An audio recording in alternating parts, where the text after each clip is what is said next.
Planning board order. Please rise, face the flag, pledge allegiance. To the flag of the United States of America, and to the republic which stands, one nation, under God, indivisible, with liberty and justice for all. Thank you.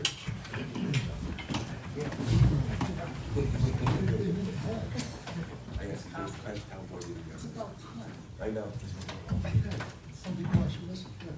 First item on the agenda is the approval of minutes, September 4th, 2025. Comments or revisions?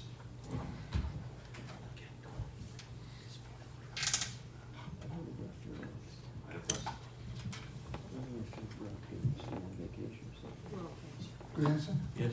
Can I have a motion then to approve the minutes of September 4th, 2025 as prepared? So moved. Seamus, second by Diana. All in favor, say aye. Aye. Against?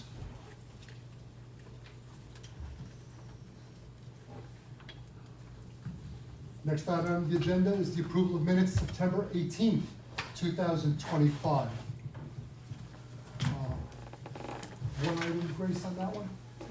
Members present should have Diana's name on it. And you caught the Ms. That was already correct. Okay. Other comments or revisions? Page 3, Page 3. all in audio, 205 proper motion for Mr. Lupinski. No, all the, Ms. What is that? They were all changed from Mr. to Ms. across the whole document. Yeah, Grace caught that already. All right, Anything else? take it back. Okay. Any other comments or revisions? If not, can I have a motion then to approve the minutes of September 18th, 2025 as modified? Diana, second by? Jeremy, all in favor, say aye. Aye. Against?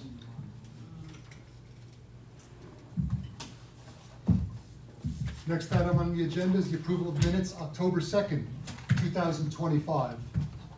Comments or revisions? No. You good to say? Yes, sir. Can I have a motion then to approve the minutes of October 2nd, 2025 as prepared? So moved. Seamus, second by? Diana, all in favor, say aye. Aye. I abstain. We adjourn, Jeff. Jeremy abstains. He abstains. I'm sorry. Well, we still have four, so it's still good. Okay. Next item on the agenda is the minutes of October 16th, 2025. Comments or revisions? I got a couple for you. I got it. Okay. On the second, I guess it's on 114 Hartley, battery energy storage system. Mr. Halloran's name is spelled incorrectly. On page 4. No, I don't have any page numbers on mine.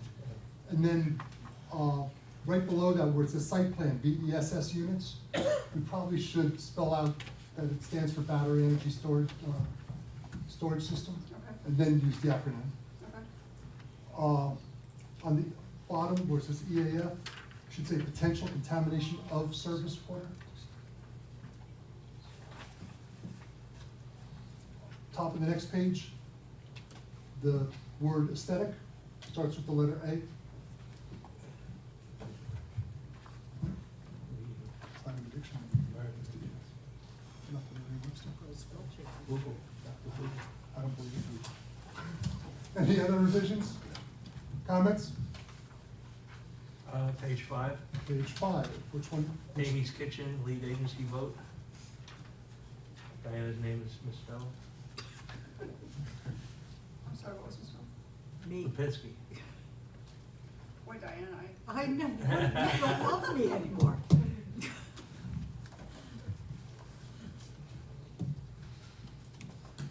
Where's the misspelling? What am I missing? Amy's Kitchen, lead agency vote, page 5. I didn't even catch that. Any other revisions? No. Not, can I have a motion then to approve the minutes as modified? I'll make the motion. Neil? second by? Oh, come on. Second. Jeremy, all in favor, say aye. It's gonna be a long night. All in favor, say aye. Aye. Against? Okay, one more to go. Minutes of November sixth, 2025. Revisions, comments. Again, on the second to last page, bottom paragraph, aesthetic. Same thing again, under board discussion. Other comments?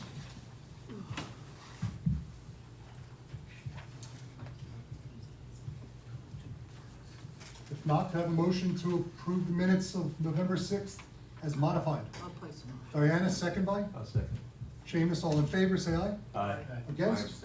One abstention, 4 yeas.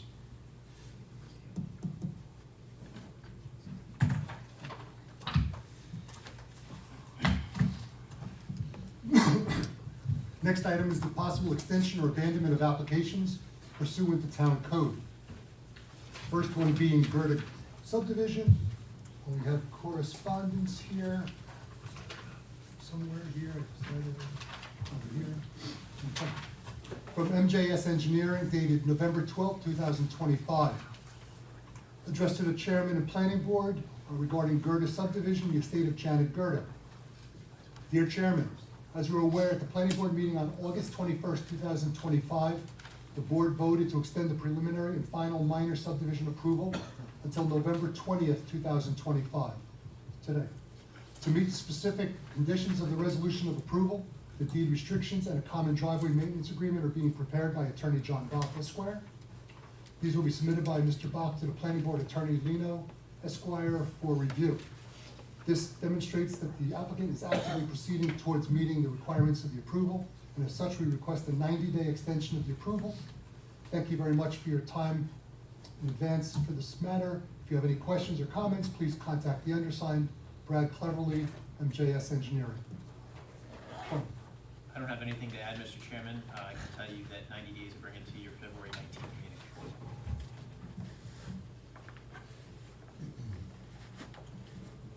Comments from the board? Do I have a motion then to approve the extension as requested for the preliminary and final minor subdivision approval for Gerda subdivision to February 19th, 2026? I'll make it. Neil, second by? I'll second. Seamus, all in favor, say aye. Aye. Against?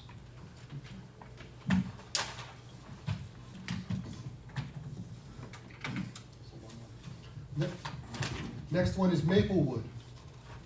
Letter dated October 22nd, 2025, addressed to the planning board chairman and board. This project has previously been reviewed by the board, and a conditional preliminary subdivision approval major subdivision was acted upon on January 5th, 2023, with the resolution granting conditional preliminary approved, signed and filed on January 18th, 2023. The planning board further extended Maplewood's conditional approval to December 4th, 2025. We are currently diligently addressing items raised by the planning board in the resolution of conditional preliminary subdivision approval. The following is the work that has been occurring on the project. The Stormwater Pollution Prevention Plan, the SWIP, was revised to reflect changes made to the site layout during the planning board review. The SWIP was submitted to the town engineer for review. Comments were received, and the SWIP was revised to address comments, while also preparing to perform soil tests at the site in accordance with New York State DEC stormwater regulations. Soil testing will be witnessed by the town engineer's office. Submission was made to the DEC for proposed sanitary sewer collection system for their review and approval. Revisions are being made based on the recent comments received to allow for resubmission and approval. Submission was made to New York State Department of Health and the Orange County Department of Health for the proposed water system. Comments were received from both agencies. Based upon those comments, additional well testing has been conducted per request of the DOH, and reports and plans are being revised to address other comments from the agencies. The legal instruments for this project have been drafted by ABC Orange and are currently under review by the planning board attorney. We wanted to thank the board for their cooperation and for granting us the approval, and request the board to continue their cooperation by granting us an additional 180 days extension to the conditional preliminary subdivision approval. Sincerely, Dan Gurin, President. 180 days brings us to what? May 21st. Do you have anything to add to that, Sean?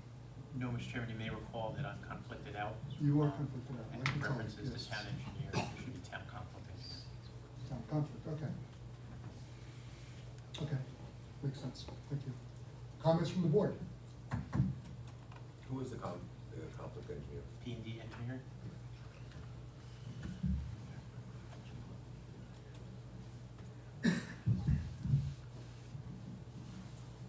Could I have a motion then to extend the approval as requested to May 21st, 2026 for the Maplewood Village of Goshen subdivision?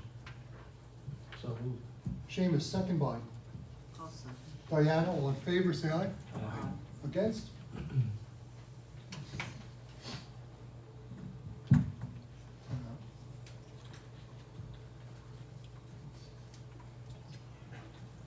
Next item on the agenda is Solomoni Ready Mix of New York, 12-1-102 and 106.2. We have an application for a site plan for light industry on 16.3 plus or minus acres on Musket Court, and the I-zone with an AQ3 overlay. And here you are. Introduce yourself, please. Stephen Begliante, Whiteman, Osterman, and Hannah. I'm here with members of our engineering team. Typically, generally, it's the same project you saw way back when. We've worked on some traffic mitigation, and our traffic engineer was proposed, their firm has proposed a different mitigation. It's been provided to the traffic engineer for the town of Goshen. There's been some comments, but I'll turn it over to them for the specifics. Thank you. Mr. Chairman, the presentation is blocked in the camera. Nope. Where would you like it? Can you move it a little closer to them? That work? Perfect, thank you. Thank you. Can I stand here? Or would you like me to stand anywhere? If anyone in the back of the room can't see this, if you want to move forward, feel free. Welcome. Thank you. Good evening, Chairman and members of the board. John Cebollero, CEBOLLERO, traffic engineer at Stonefield Engineering and Design. My office is at 584 Broadway, Suite 310, Manhattan. We're back before the board to discuss the proposed development at 9 Musket Court, where I'll be talking about the traffic aspects in particular. Just quickly to give an overview of things, what's being proposed is a concrete manufacturing plant at an already existing equipment and repair garage. Existing access is provided via a driveway connection to Musket Court and a full movement intersection of Route 17M and Musket Court. The access along Route 17M is proposed to be maintained.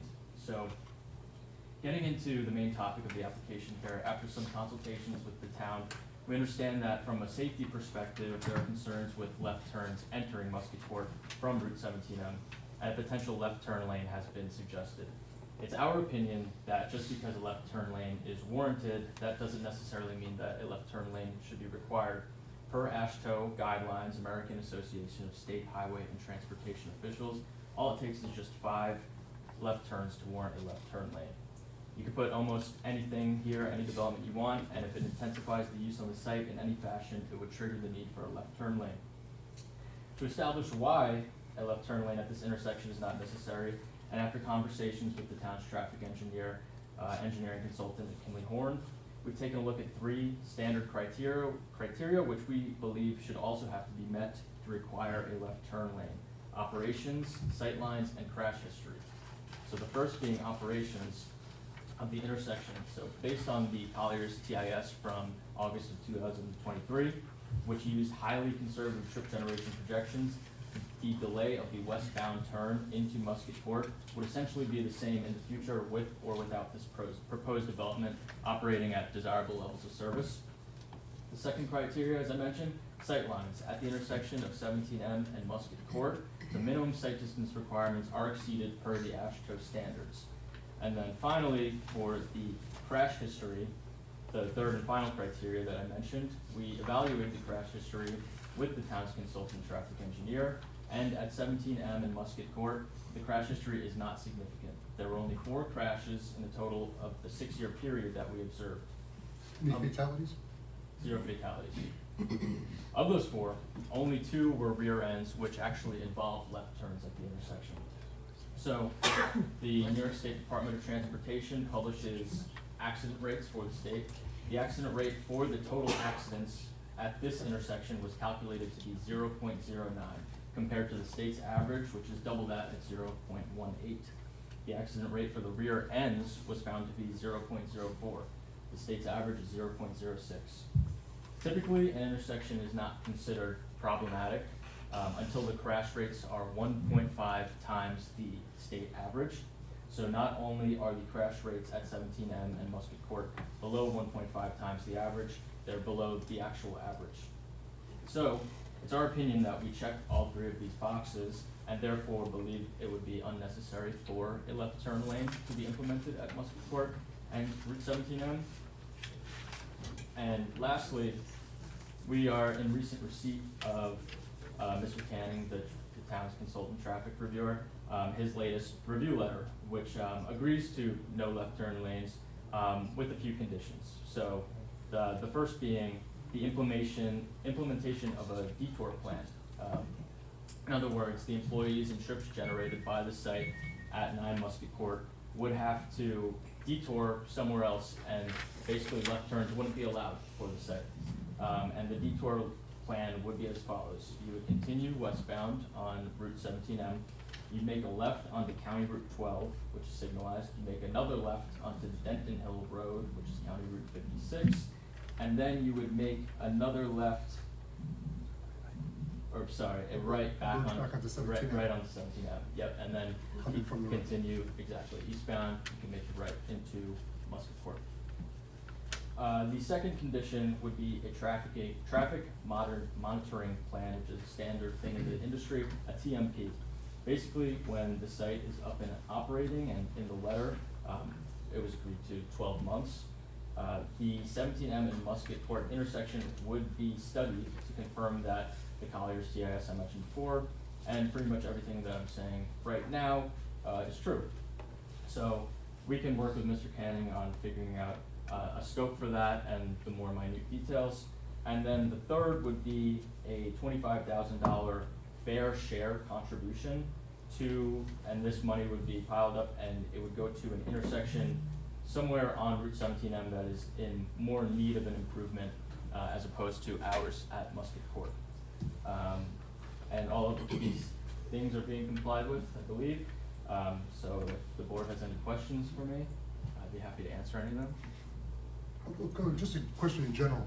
You mentioned as far as the .009 versus .018, it's half the amount.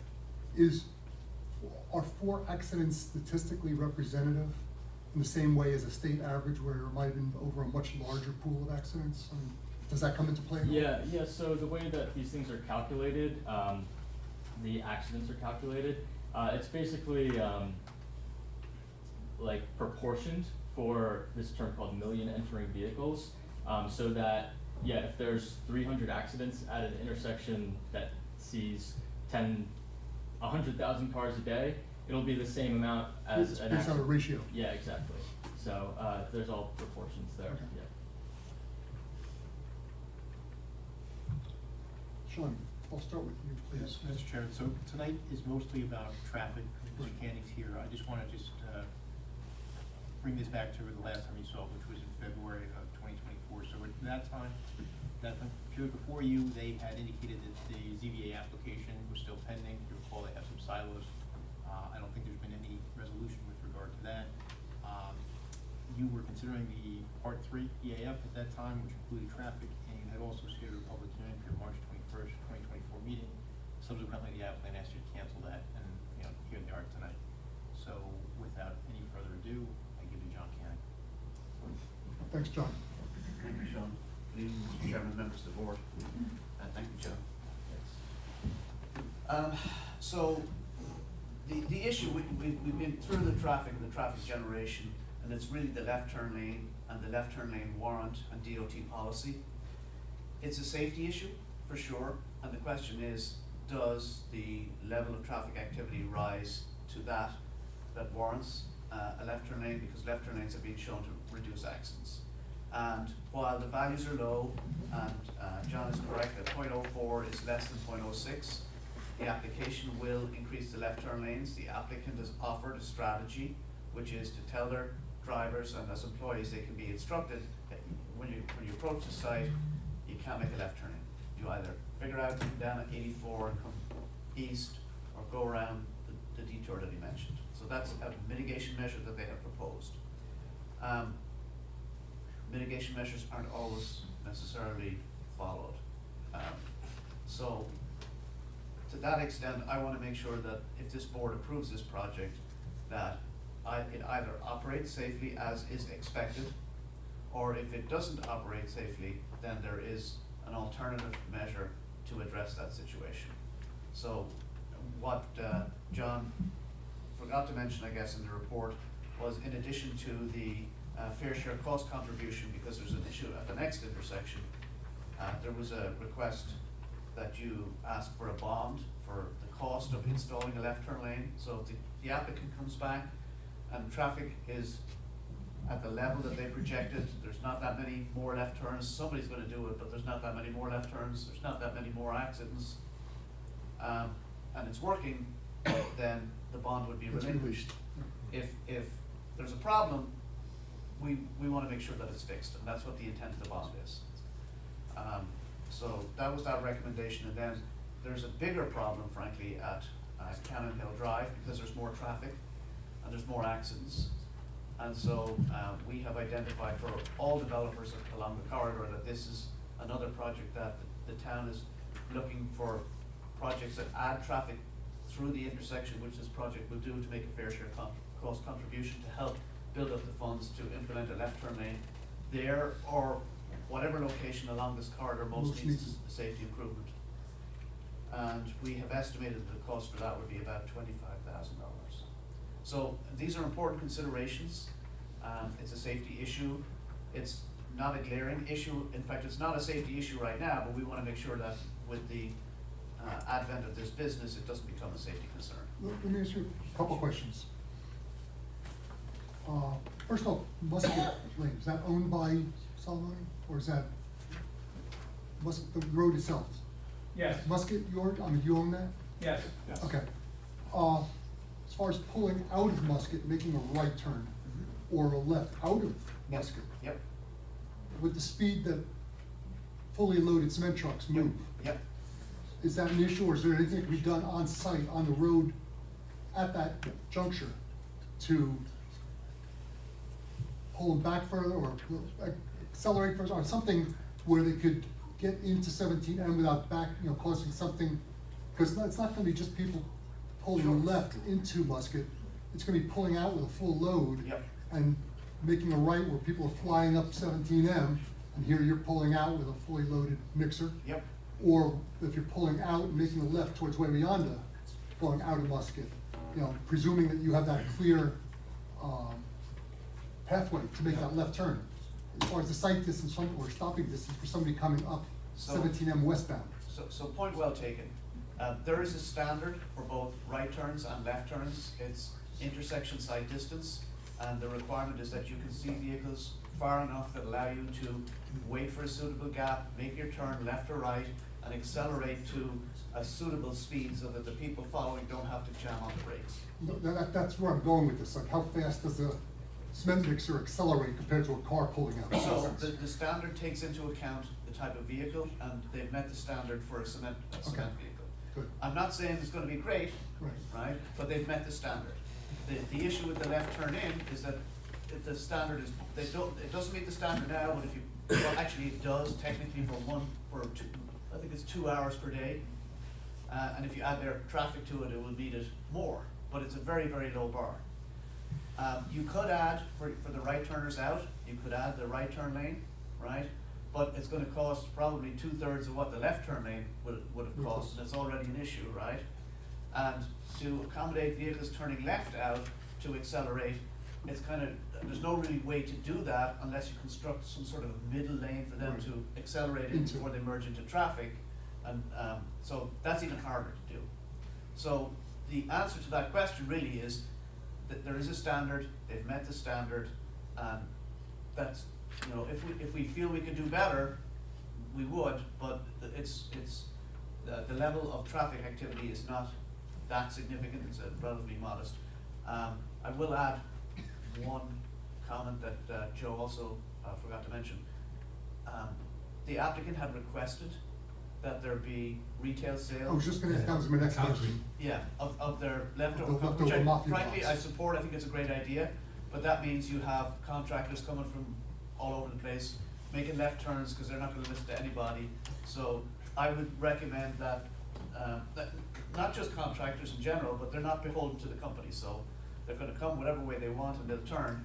And so I would recommend that you not have retail sales of bricks. They can ship them out and sell them wherever they want, but we're trying to minimize the amount of people making a left turn. Could it be delivered by Sure. Salomone? Yes, absolutely. This way, because they know their left turn, the right turn rulings. Yes. On 17M, whereas the general public, the mason that comes from, or the contractor that just comes in to purchase a couple block, Yes. wouldn't know that Exactly, rule. so It's not it saying that could. says you can. Yeah. The idea here is to support the business, but not to create the Create problem. a more issue. Yeah. I have a question. What's it?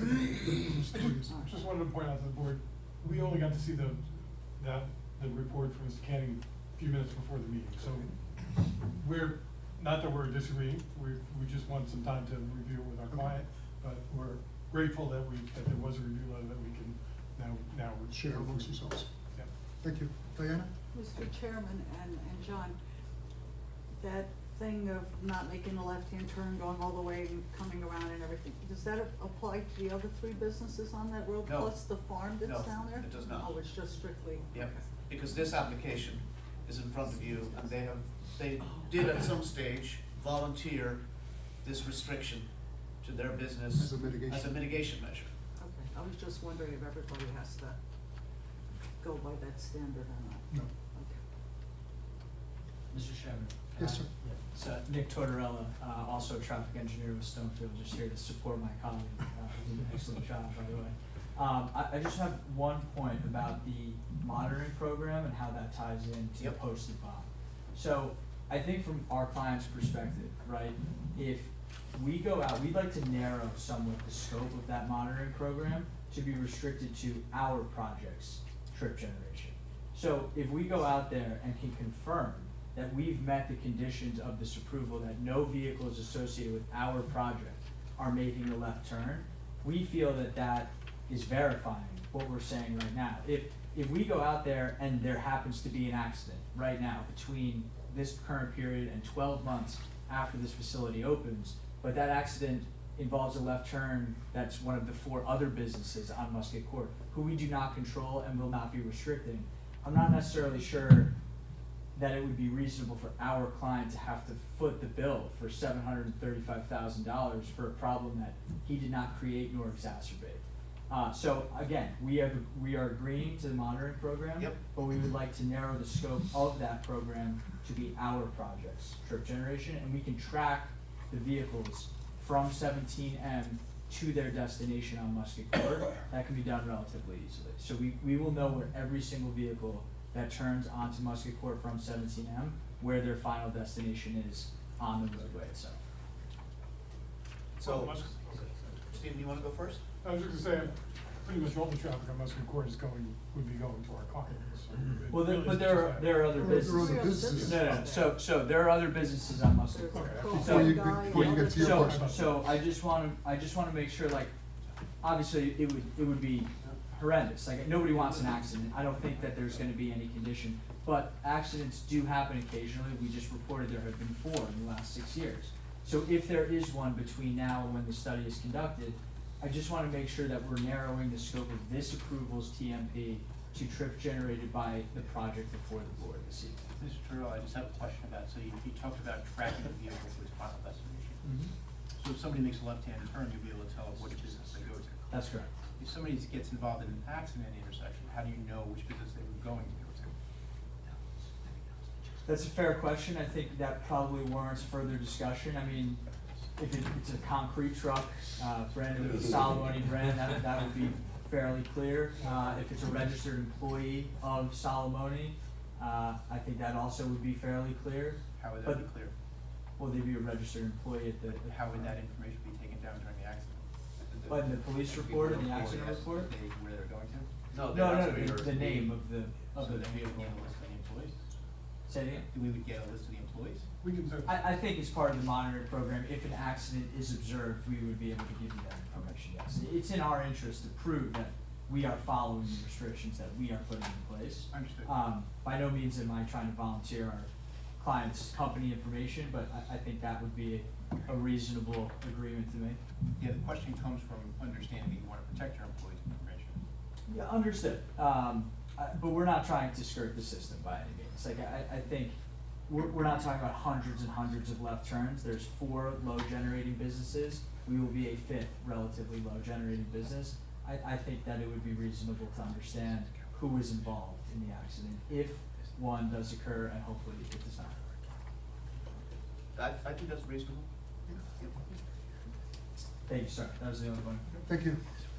Other comments from the board? Yeah. Sure. I love the idea of sending traffic somewhere where it doesn't need to be. Yep. And that area sort of around Soones down there can be tight, and a cement truck, a concrete truck, would be noticeable. Yeah.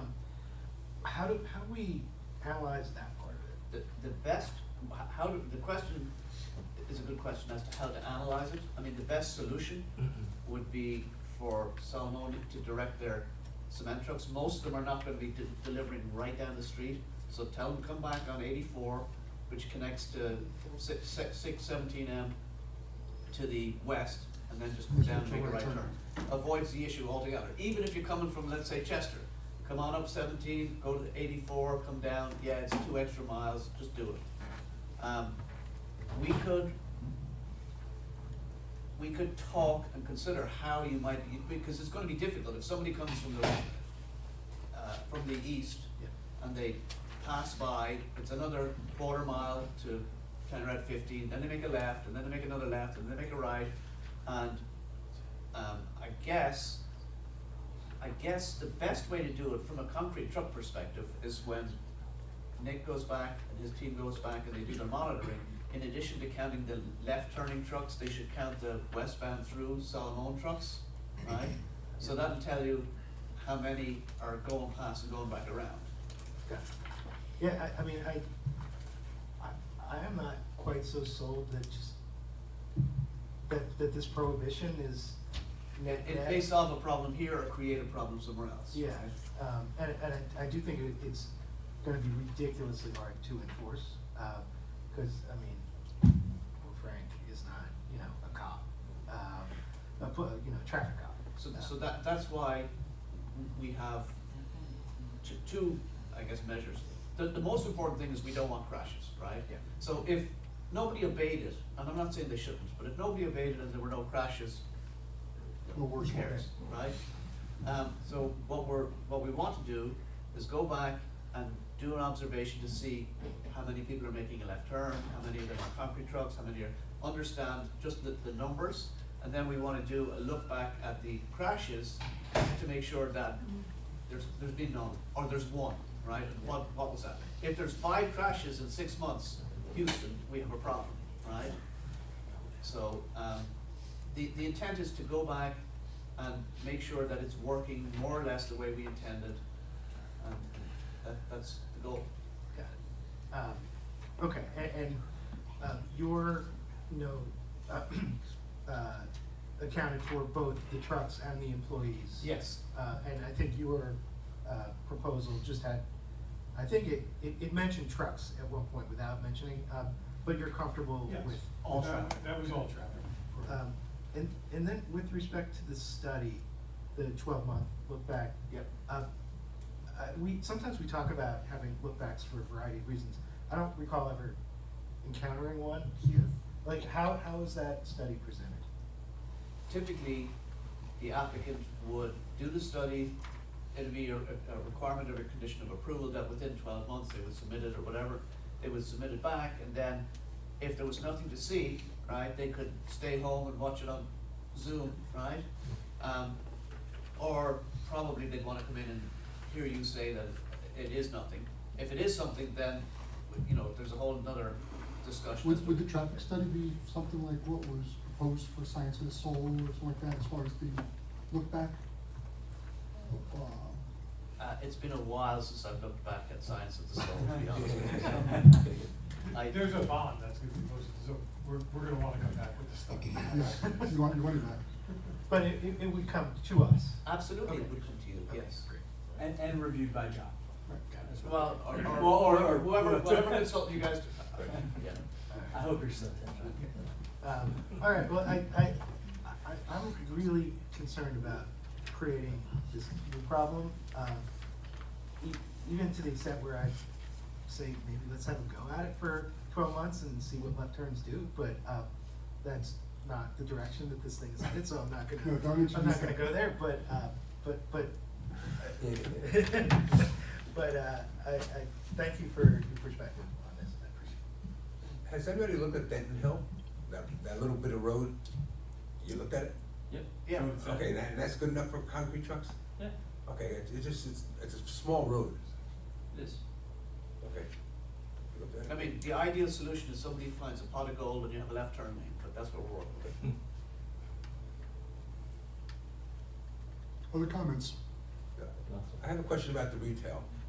What kind of retail were you considering? Mafia blocks. Mafia blocks. Yeah. The leftover cement. I hardly consider that retail, only in terms of Joe Homeowner's not gonna go there. No, it really was just for the leftover product. Yeah, that's what I thought it was, and It's a very limited retail use, but in that case, and if that's the hinge point. see, I'm not really that worried about that, because I think the number of trips generated for the picking up that by other contractors is gonna be so minimal. There's no homeowner who's gonna show up there for that. And trucks gonna be moving a lot better. I don't have as much concern about that. Where do we go from here? I don't even know where we are in the. Sean, Mr. Chairman, That's so what I'm hearing was- in the applicant's correspondence, they indicated they wanted to discuss traffic mitigation Right, with you which is and what we're return doing. back to the DOT. I think they have John's report, which they just recently received, they're gonna digest that. Presume if there's any problems in that, you'd like to come back to discuss them, but it seems like you got. Yeah, no, I think if we're not there, we're pretty close. So I think next step is you're gonna go back to the DOT at this point. Yes. Well, so Yep. I think I'd like to talk with you about that a little bit.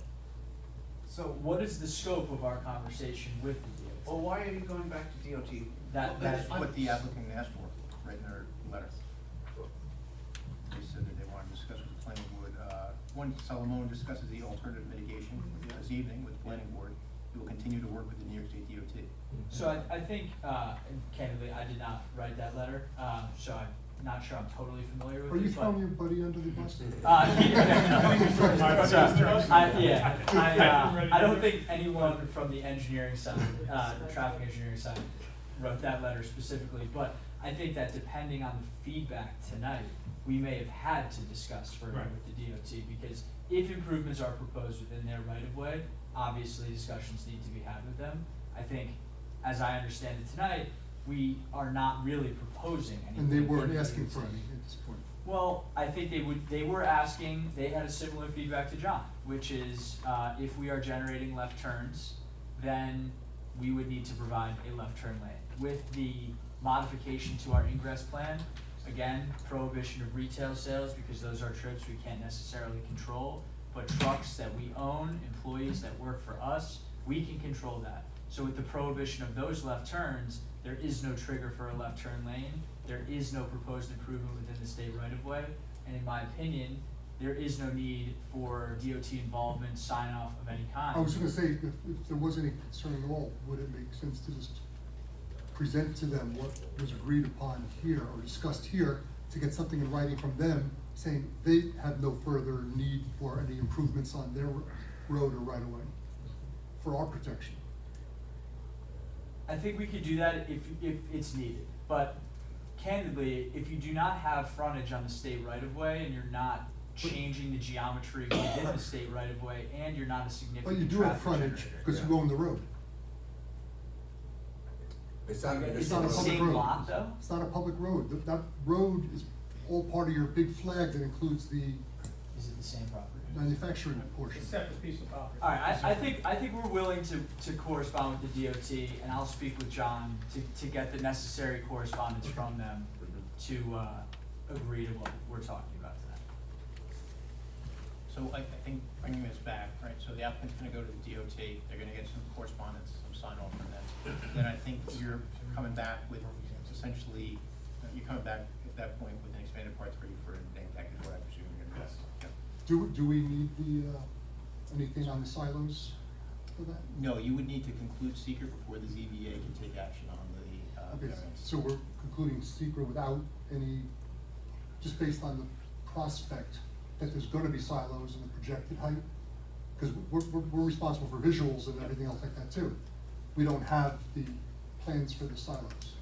I believe that would be part of the expanded part 3. Yeah. They're gonna It's gonna be part of demonstrate that it? they don't Okay. have a visual impact. Okay, fair enough.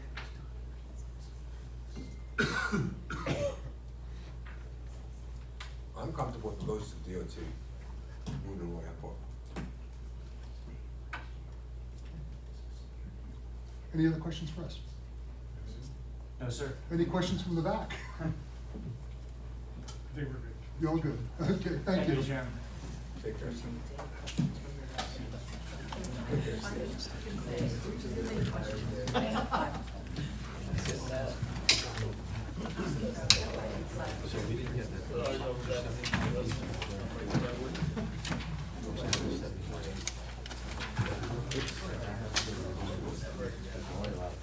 How you doing? Good. How about yourself? Good.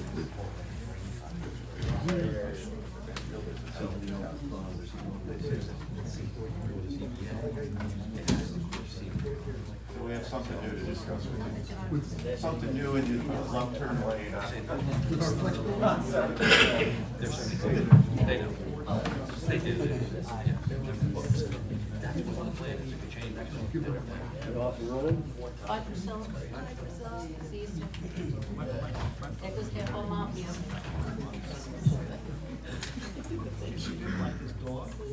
Yeah, the thing is, it's a flag lot, and still not being almost the entire road out to 17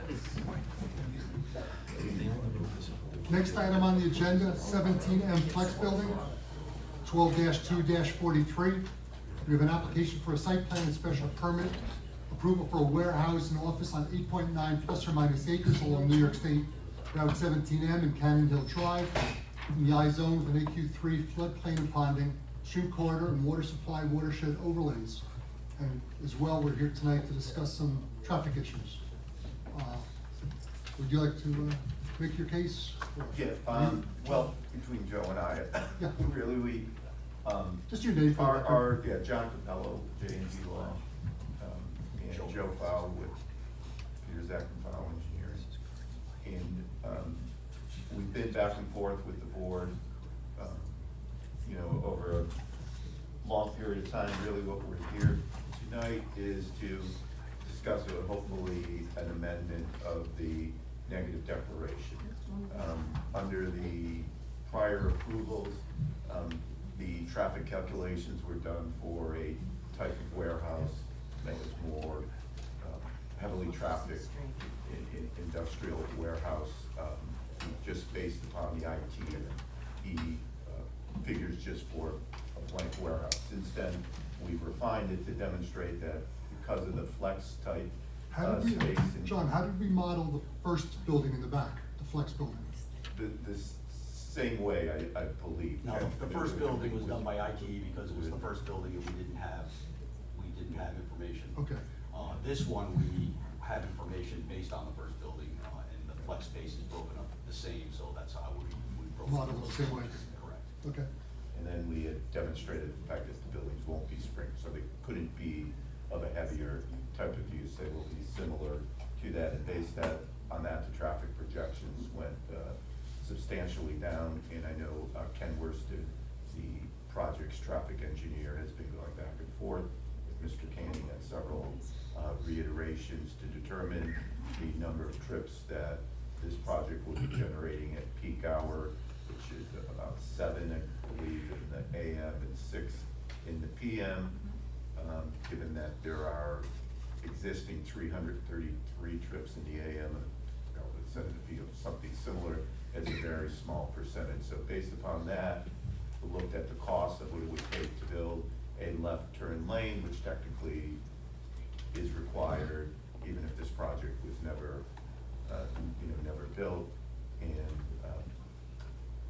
took that cost, projected the percentage of traffic we would be project would be contributing, and also included a couple other areas in the projections of improvements that it would generally be made. It came up with a cost projection of 24,000 and change. So what we had proposed, and this was we would commit is to a fair share contribution of $25,000 that we would give to the town that would be used towards traffic improvement at that intersection. Yeah, and what we had done was we prepared a conceptual turn lane, which the board wanted us to do, submitted that to John with a cost estimate, and then included two other improvements along 17M corridor, took the other projects in the hopper, and that's how Ken came up with this item. And I believe he had done a couple of iterations with you and incorporated John's previous comments, and this was the final analysis that was prepared. It was sent in last for this meeting. John? Sure, thank you, Mr. Chairman, members of the board. I have been communicating back and forth with Ken. There was a little confusion initially because of me, and the files that I had been provided were by somebody else. But more recently, I've been waiting, I think, for Ken to get back to me. The data that I have, and I would like him to confirm or disprove, shows that there were 6 left turn crashes at Cannon Hill Drive in 6 years or 5 years. Regardless, it was 3 times as many as at Musket Court. It's not surprising that it's a much busier location. So I am waiting really for confirmation of that, because I'm uncomfortable suggesting that this board should approve a project that's going to increase traffic, albeit small, on a condition that is already demonstrating a crash rate that's higher than the statewide average, where there is a warrant that says you should be providing a left turn lane. And we had this conversation probably 2 months ago, and we did talk about the fair share cost contribution. And since then, in all candidness, I went to the attorneys at my firm and I said, this is what I'm doing, all right? This is what I want to do. And they said, well, you should be very cautious if you're suggesting to a board that they can dismiss a standard. Now, when the previous application, he read what AASHTO said and what the New York State DOT says. So the New York State DOT says, refer to AASHTO and their warrants for a left turn lane. And AASHTO says, here are the warrants, but John read it out before. I'll read it again specifically, if I can find it, which I will find it. The recommended volume-based guidelines or warrants indicate situations where a left turn lane may be desirable, not necessarily situations where a left turn is definitely needed. So New York State says go to AASHTO. AASHTO says here's our warrants, and by the way, a left turn lane may be needed, but it's not definitely needed. And then AASHTO and the New York State DOT say you should look at the traffic volumes, you should look at the site distances, you should look at the crash history, the speeds, and all of that. And we've looked at almost all of that. And the only issue that is as a concern, and I'm waiting for Ken on that, is the crash data. And I had this conversation internally with my in-house attorneys since the last meeting, so I am pausing before we make a decision on that. And what's the situation with Ken getting that data to John? I frankly, I thought everything was taken care of? Yeah. I don't think anybody is questioning whether or not there's a warrant for the left turn lane. No, no, we all agree that the warrant is currently met by the level of It's activity. verifying the documentation as far as the crash data. And we all agree that the applicant's proposal is less intense than it could be under the general regulations by virtue of the fact that you're partitioning it out, you don't have sprinklers, you have something up on the same street that shows it's less traffic. My concern for myself and the board is that we have a condition where we have 6 crashes apparently. That's probably twice the statewide average for that type of movement. And we're going to allow some small So there's additional. a potential for an increase. Yeah. And so before I made a recommendation, I was trying to confirm with Ken, and I have been checking periodically my emails. I can't guarantee that I didn't get one today because I was out for most of the day. That's something to follow up on, Joe. Sean, do you have anything to add? The only thing I have to add, Mr. Chairman, is you recall that you had already adopted a neg deck. The neg deck talked about a left-hand turn. So if they're going in this direction, I think the applicant's gonna be asking you to reopen seeker. And I don't know if that's something that this board's gonna wanna do until they hear from John about the potential to mitigate that. The one other thing I will add is that your recommendation to the last applicant to go and talk to DOT, if you're asking the last applicant to go and talk to DOT about the decision, it would seem appropriate. I don't see that it's all that much different. This property also has frontage on 17M. Directly. I mean, Yeah. that was, Your parcel the reason why is. we were coming back for the amended neg deck was, because in that neg deck, we were told to go to the DOT. And at our last meeting, we were discussing doing the fair share cost analysis in lieu of going to the DOT. I mean, we weren't doing any improvements. Was it in lieu or? No. That's what we were that's what we were gonna be asking for. The neg deck spoke about going to DOT to Correct. get approval for a left-hand turn lane. Correct. And that was the end of it. Right. Yes. Then he came back and he said, well, I think, we over-modeled, there's some other circumstances, so now we're looking at a fair share cost, and John's gone through all the traffic impacts.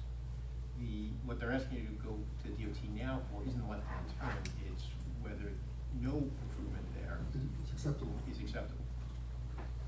Yeah, well, I mean, it gets to the other point, I mean, the DOT is gonna say build it, and then we get to the fact that the DOT would tell the town that it's needed today.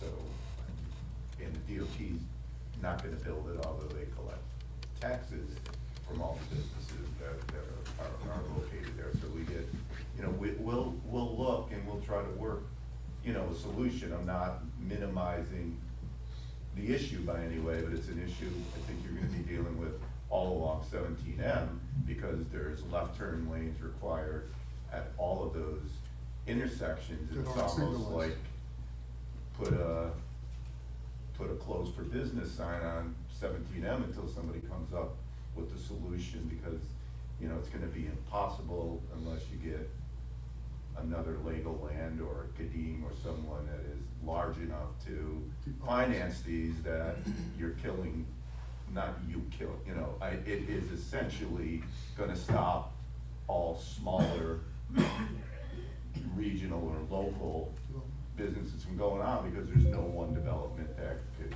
justify the cost of that. I mean, certainly willing to, try to work with some solutions if the town comes up with a financing, mechanism. I mean, everybody would prefer to see a left turn lane there, this applicant, but this traffic just is, And John, you mentioned with, Ashto and, that there was a recommendation based on those various criteria, correct? So They didn't require it it was based on the evaluation of those various points? AASHTO, to go into a little more detail, the highlights of AASHTO are that their policy recommends that in designing an intersection, left turn traffic should be removed from the through lanes whenever practical.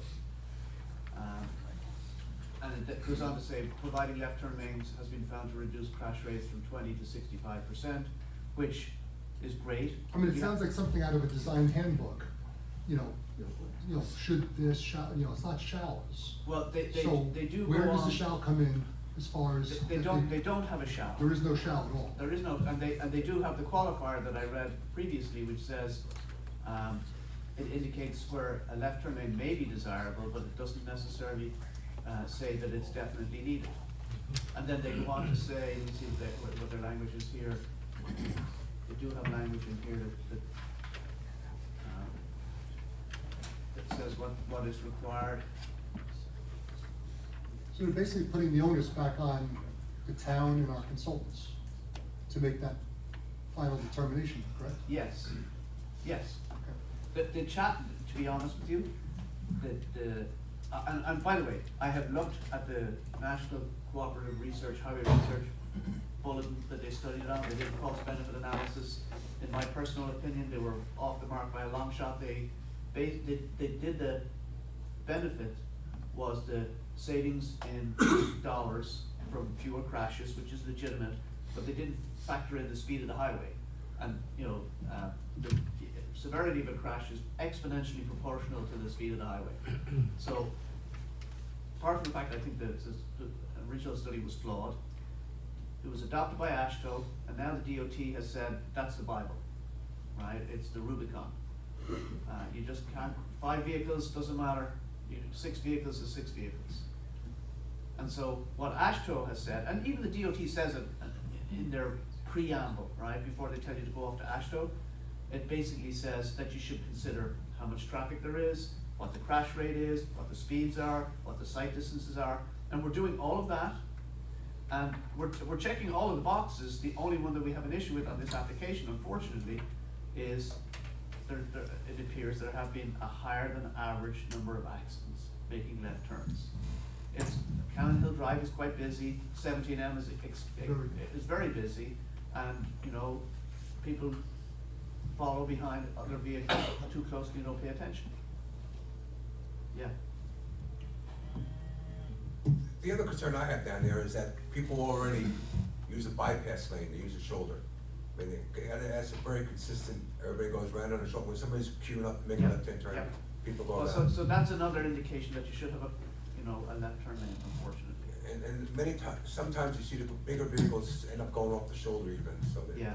it gets a little bit more dangerous there. AASHTO does have a mechanism where you can provide a bypass lane instead of a left turn lane. It's more or less the same, except that it's sort of a skinnier version, let's call it that. No, we did that one other time with Match Point Sports.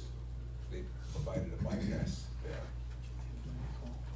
It's not a very good one, but they did attempt it, and it was based on DOT. They get a lot of traffic there. Yeah, but that may be the other answer. I'm not sure that's an alternative. I'm not sure that helps the applicant, because part of the issue was where the right of way was, where the poles were, and that sort of stuff. And I know they've got shoulder reconstruction, and it's still not a small thing. You know, bring it up to the standards for the weight. And the- Yeah. I guess the question is if Ken confirms the crash, Is the numbers that is represented. I'm concerned about us taking on the responsibility without DOT signing off. Well, that's why I definitely want them to be involved in it. All right, I mean, we'll check it and we'll try to work, but, Get the stuff to John simultaneously. I think at some point there may need to, there are options of like financing if the town were to Which would be become involved in conversation with the town create, board. yeah. I Not mean, our that- board. That may be what you eventually need to do on 17M, so you don't have to come up on every single application, is to come up with a funding mechanism, be able to charge back the property owners in that corridor, and, We're getting close. get the approvals. I don't. It would also be interesting to see what the townwide traffic study may or may not have said about 17M. And that could be used as an impetus to go to the state and say, look, we did a townwide traffic study. I don't know what it says, but if it says, we did a townwide traffic study and 17M stands out as the biggest safety problem in our town, and it's your road, so let's get together. The other thing, John, two Johns, reach out to the planning department, county planning department, because they did studies on a number of major corridors through the county. See what they have or how current it is.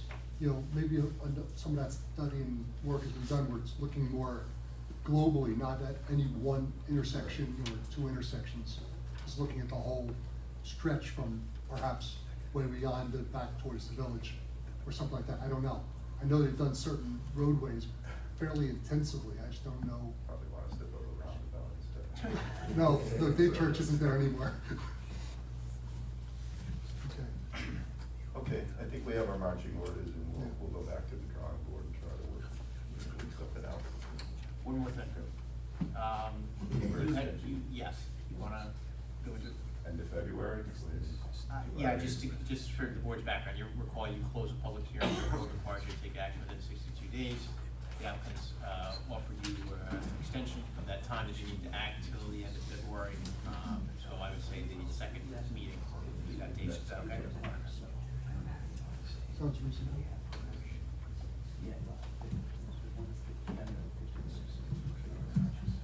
Thank you. Have a good night. Yep, you too, thank you.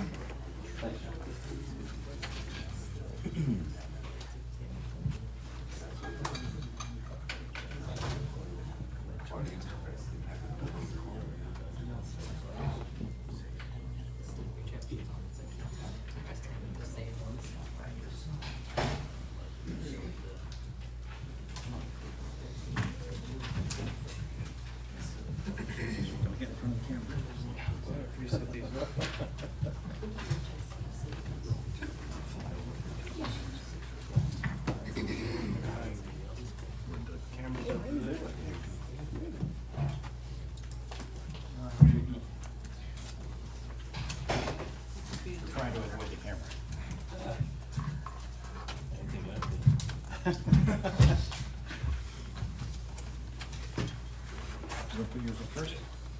Next item on the agenda is Ontoraga Mansion, 2-1-21.2, 21.3, 21.4, and 21.5. An application for site plan and special permit approval for a catering facility with accessory guest rooms and spa on 145.7 plus or minus acres along New York State Route 207 in RU zone, AQ3 overlay. And we're here tonight to see some revised plans. Some revised plans. Steve Esposito, Engineering Properties. With me tonight is Franco Fidanza, the owner and developer. Jeff DeGraw, Brock DeGraw, architects. DeGraw and DeHaan, local architects. We're in Middletown, now they're in Warwick. And I just want to Wait, start. hold 1 second. Could you move the presentation over a little closer? You're blocking the camera.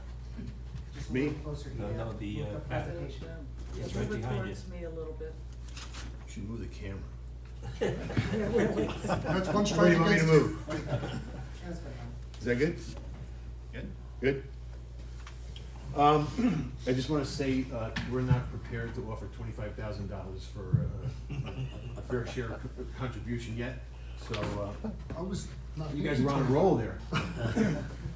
So we were here before the board back in July of 2024. Since then, we've made a visit to the Zoning Board of Appeals this past August. And we've been working on the plans, diligently working on the plans for the structure.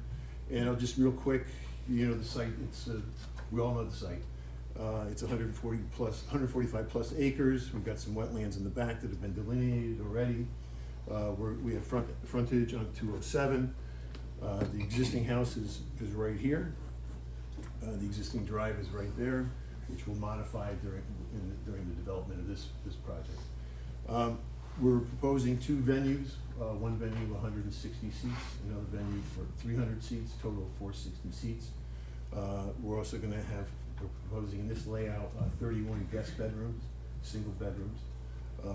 We're gonna have gardens, walking paths.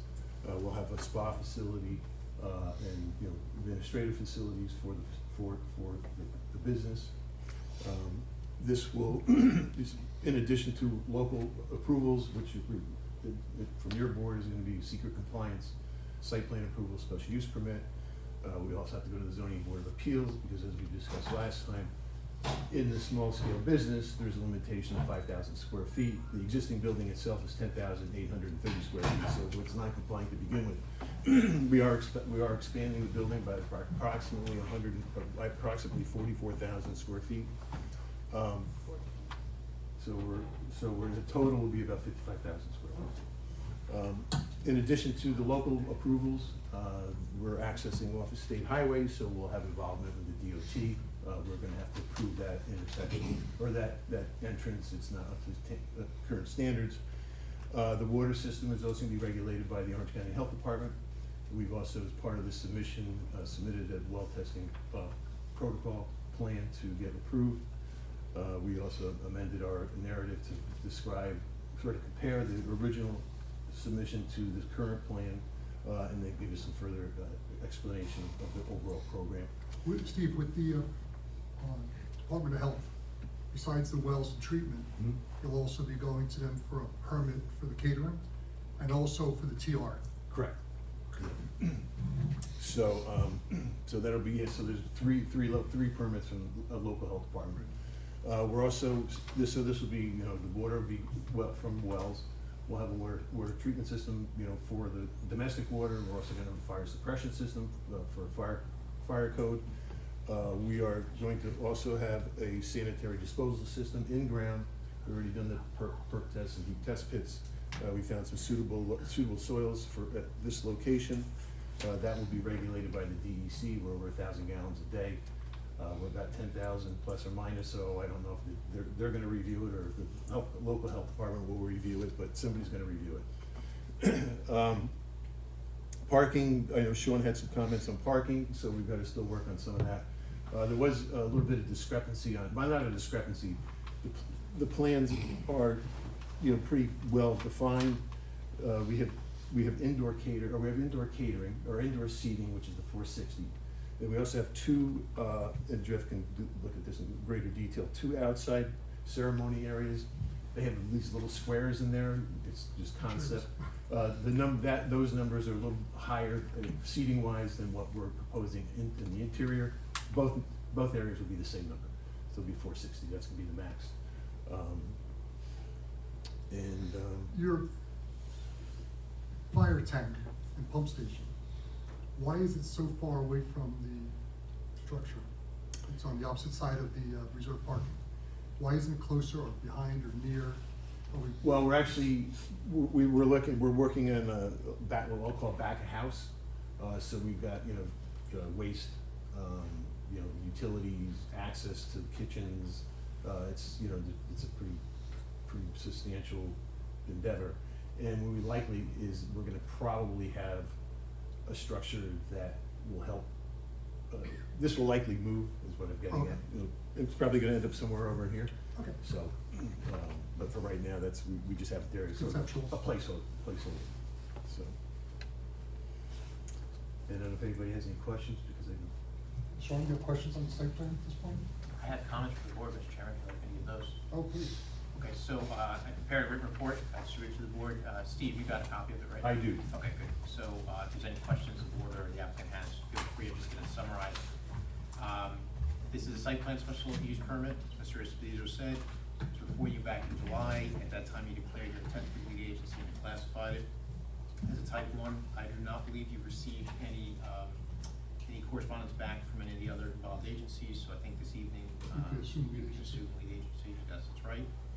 We did pick up on that discrepancy between the outdoor and the indoor. And I just wanna confirm, if they're gonna have the same seating, that simplifies the application a little bit. But I just wanna make sure that only 2 venues will be used at any one time. So for example, you have 2 indoor and 2 outdoor, you won't run 3 ceremonies. No, so the outdoor ceremony, we call them ceremony areas, those are for holding a wedding outside, weather permitting.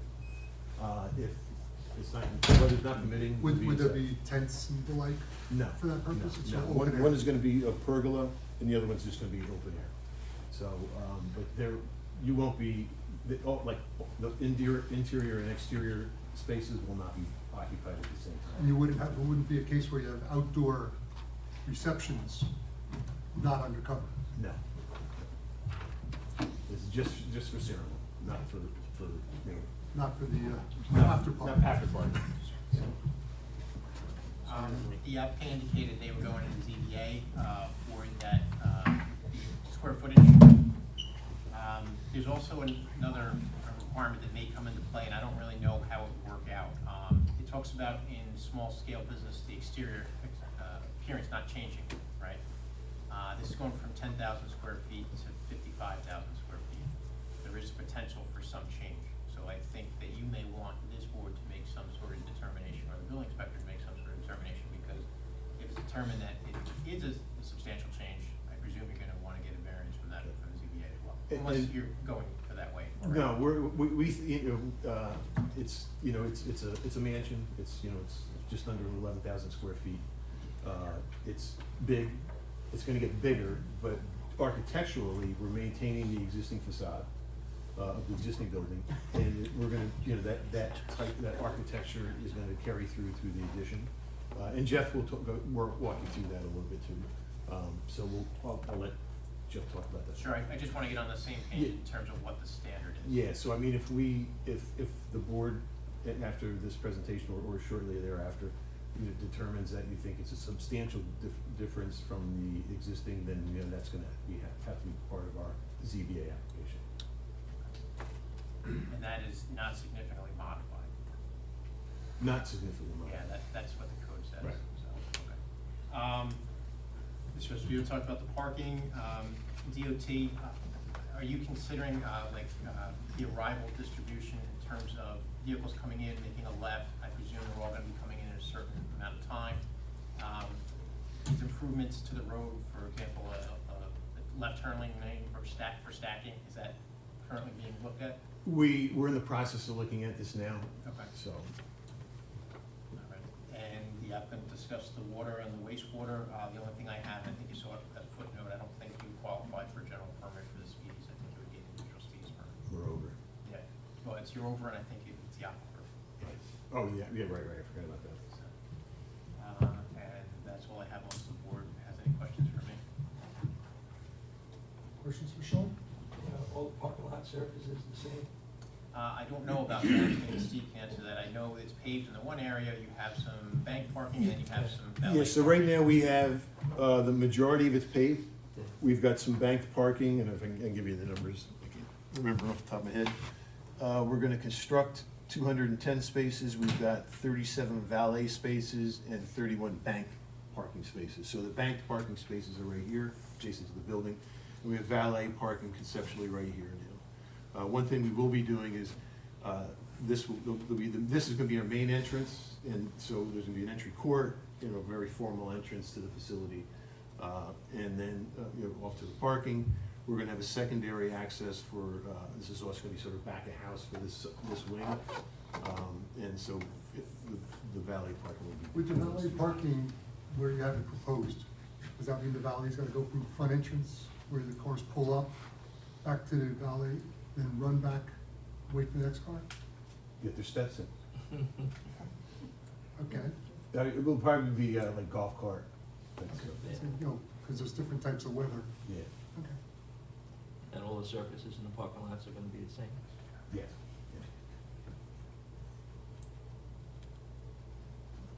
Fire pump building and the water tank, what is the height on those?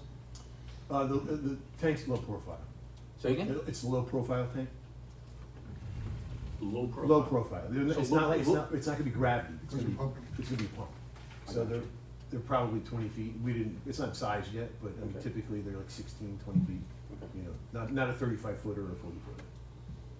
Are you expecting to light the parking lot at all? Are you What expecting lighting? to light? Oh, the yes, parking everything lot? will be, of course, yes, yeah. Well, Love lighting. okay, the parking lot seems to be, I mean, obviously we'll get into this in a little bit of detail, but, parking lot seems to be one of the trickier parts of this, in that it's close to other, lots. And there's probably some mitigation that's gonna be required to make sure that there's no impact either from light or from noise. So, right, so lighting, we'll do a lighting plan, it'll show you all foot candles, the type of light luminaires, height of the lights, you know, all of that. That'll be a detailed plan. It will be 0 foot candles at the property line. You know, we'll have, well, you'll see what's gonna be cleared, what vegetation's gonna remain. We do need to move we need to slide the parking lot to the north a little bit to get additional separation distance between our joiner and the proposed parking lot, so that's gonna get a little more room. And do you think the stormwater situation with the parking lot is gonna be particularly complex, or just because it's on a number of grades, and it looks like it's fairly high up relative to the neighbors? No, we've got, like I said, we've got 145 plus acres. So, you know, most, if you look at the site, this is basically the high point right here.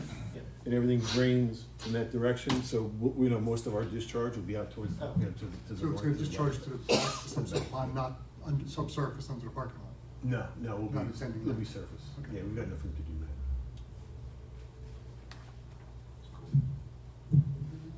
Well, two comments, really. I think, number one, the applicant does a great job with all his properties as far as the way it looks aesthetically, so, I don't think that's an issue for me, wondering whether he could do a good job. However, obviously, I think this is a significant modification of the existing structure. There's no doubt about it, going from 11,000 to 54, whatever, is significantly changed.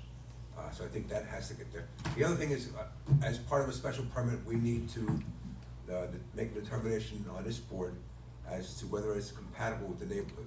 And I think that needs to be made by you, that this is in fact compatible with the neighborhood. And I think that certainly the scale of it is one of the concerns. The other thing I've ever seen that any of the other venues that the applicant has is that it seems like weddings are not necessarily an issue because people tend to come 2 at a time in cars. However, I think when he has other things where it's possibly like the Chamber of Commerce or whatever, some other function like that, that they have overflow parking in other facilities that are right nearby there. I question whether or not you're gonna have enough parking space for anything other than like a wedding venue or something like that where people are coming together. And maybe you can get that information from the other venues as to how that works. We have a few to pick from. Yes. That's pretty much it for now. Other comments? Yeah, I do. The valet parking, Sean, Yes. it looks like it's in the front of the building, which it is on the side. Is that permitted parking there? Code requires parking to be behind. I think that goes to what Steve was saying later. They need to shift some of their parking. So that would have Yeah. to go back. I will say that the code does allow it to be anywhere on the site that's screened from the road and the adjacent properties. And I don't so- think that site is likely screened, but if they think it is, they could give you photographs and cross-sections to demonstrate that it is screened. But generally, and I think this goes back to Neil's time, you have considered the front of the building to be the projection of the front face of the building outwards. So, obviously, that's in front of the building. Yeah, that's what I want to make sure, whether it should be there or moved. Other comments? Not? Jimmy? Just a question, I wanna apologize for being late tonight, it was unavoidable unfortunately, but, and you may have talked about this, Sean, how are we handling the encroachment of the septic system of the adjoining property? That's an issue for 2 property owners. It's a private property matter. There's an easement. There is an easement already in place? Yep. I believe so. We have it on our survey as an easement. You do? Okay. I didn't see that. Other comments? Not, can we have your presentation on the architecturals? Sure. Thank you.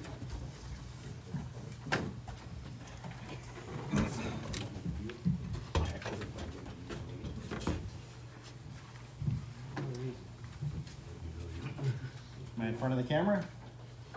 Just put them on the chairs all the way down. Put them on the chairs? Put them on the chairs? Sure.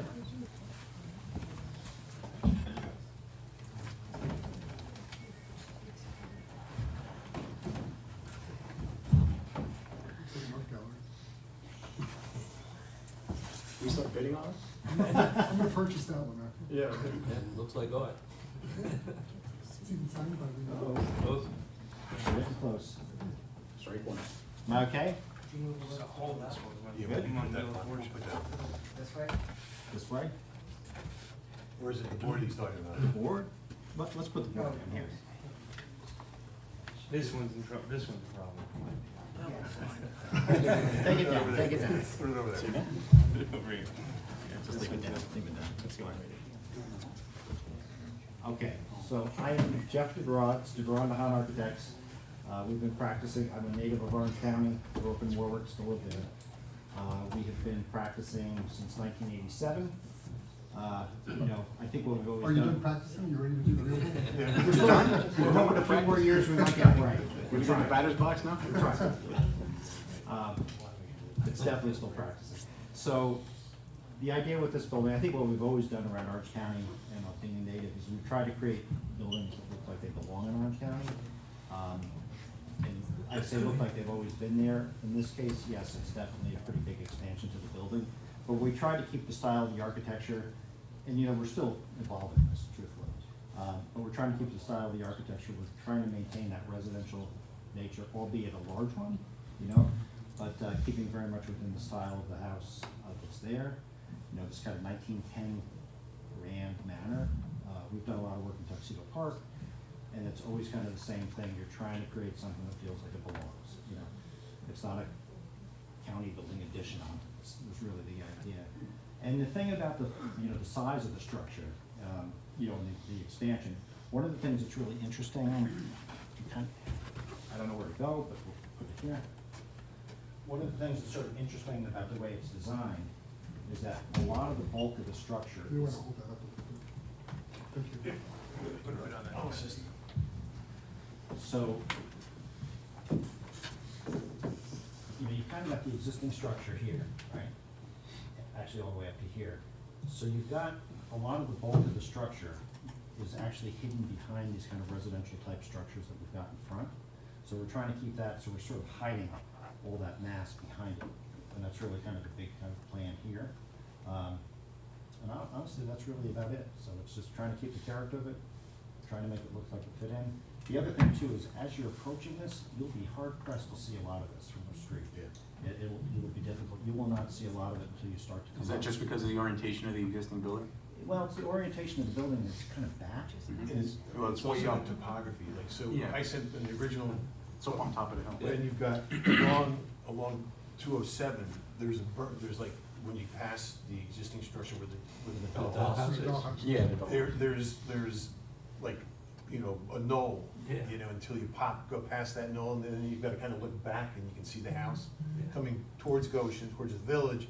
As you come around the turn, you know, you can see the house in that direction, but you can only see like the one side, you can't see the whole thing, and then you'll pass this berm again, and it just kind of like disappears, so. And we sent some pictures in that kind of show that from our earlier submission. He stole my whole presentation. Well, I thought it was a site. He was supposed to be holding just the cards. He was supposed to be examined. Good assistant. No, he's definitely not that. So that's, any questions? I mean, that's really the. Going back to your colored shots. Yeah. Just point out the sections that are original. So the original, Steve, what is it? So the original is really all right in here. I see your right finger, but I don't see your left. What's that? I don't see it, no, okay, the whole middle section, middle. So this is a ballroom that's being added on to the end. You know, there's been some comment about the windows. East wing. It's the east wing. It's the new ballroom. It kinda looks very It's the new similar. ballroom. So, but the idea on that is that might change up and not have quite as many windows, but we wanna get it in keeping with the building.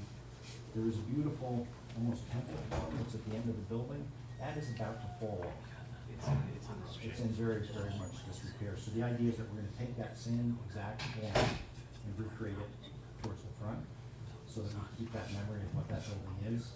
The building's kind of long and flat, and one of the things we wanna do is put a big kind of grand porch across the whole front, because the views are spectacular out that way, so we wanna give guests that opportunity. So they could actually walk out onto the porch. Sure. if Yeah, need to. well, if you walk out onto the porch right now, you'll fall through it, so. Well, after you're done practicing. We'll get there. So, we've got the existing building, we recreate that facade, we add the porch, and then Brock, if we get this, which will, I think over here, this is the one to show. And then there's kind of a connector piece here, which is really the point of arrival, that's that court. So again, that's kind of trying to get this sort of, in a way, it's almost like a court kind of look to it, which I think goes well with the building. Yeah. And that's essentially just an entry foyer, kind of. That's it. Which really leads you through to that ceremony space. And Okay, the section that had the columns, where is that in relation to this now? It's either further to right, and then beyond that would be the ballroom. Yeah. Correct. Okay. So I have one showing here too. So, okay, so we're only seeing section by section. Yes. Got it. Not a large. So this is, you can get a better angle from it. So this is what you're looking at right here. Right, that's the center. Yeah. Then we got the barn style roof, the mansard roof. Correct. Then we got the columns, Columns, and then and then- beyond that would then be the ballroom. Exactly. Okay, got it. Which I think would be gorgeous as you're driving up. This is my It's a very linear building, okay. It's the nature of it, how it exists right now is very. It's very long. It's a very long.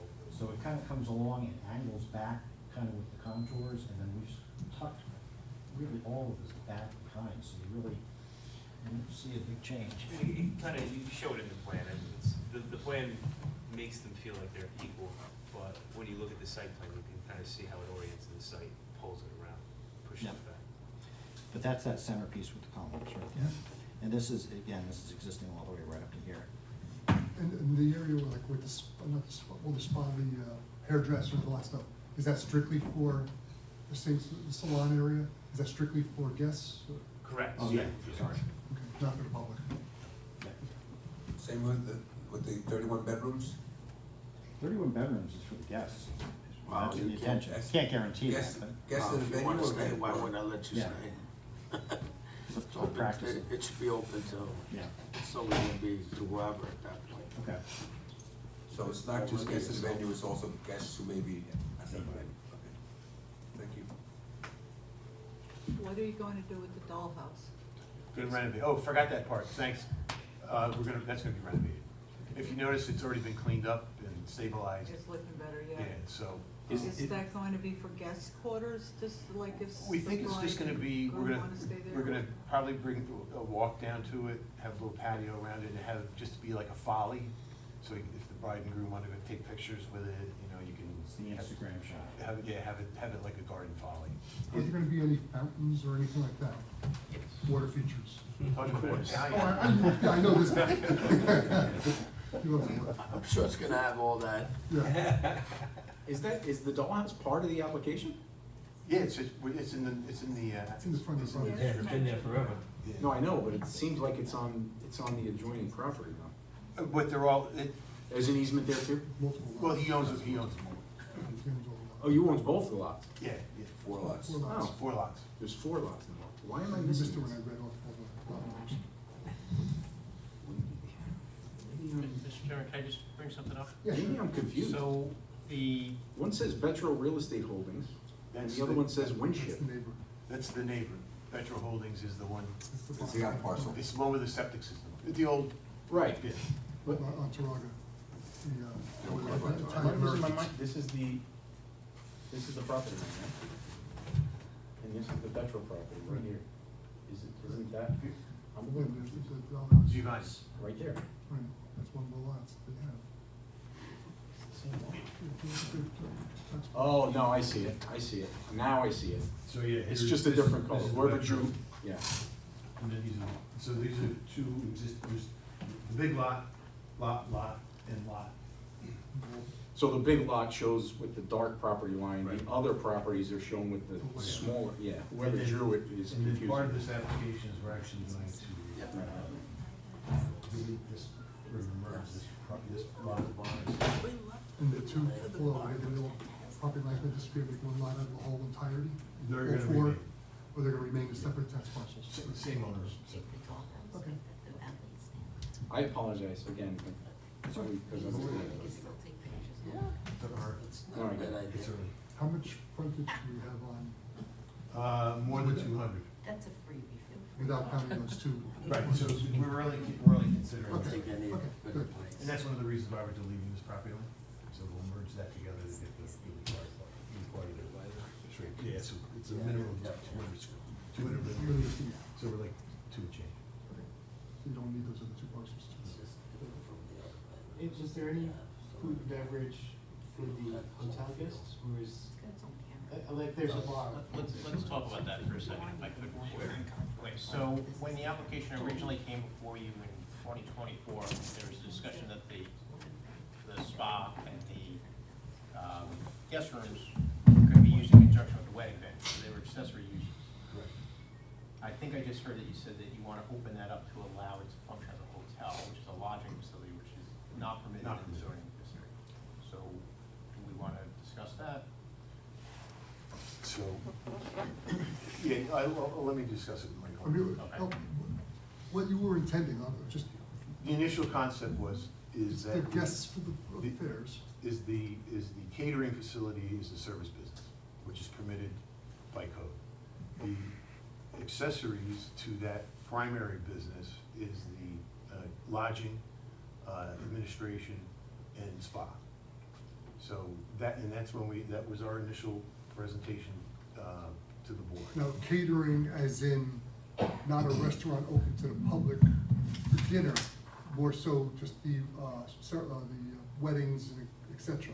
Correct. So the people who are coming for the weddings or affairs would then stay over in those units. Correct. But if they wanted to stay longer than the actual day or two of the affair, the same people could stay there, but we're not bringing people in from the outside just to board in the rooms, is that correct?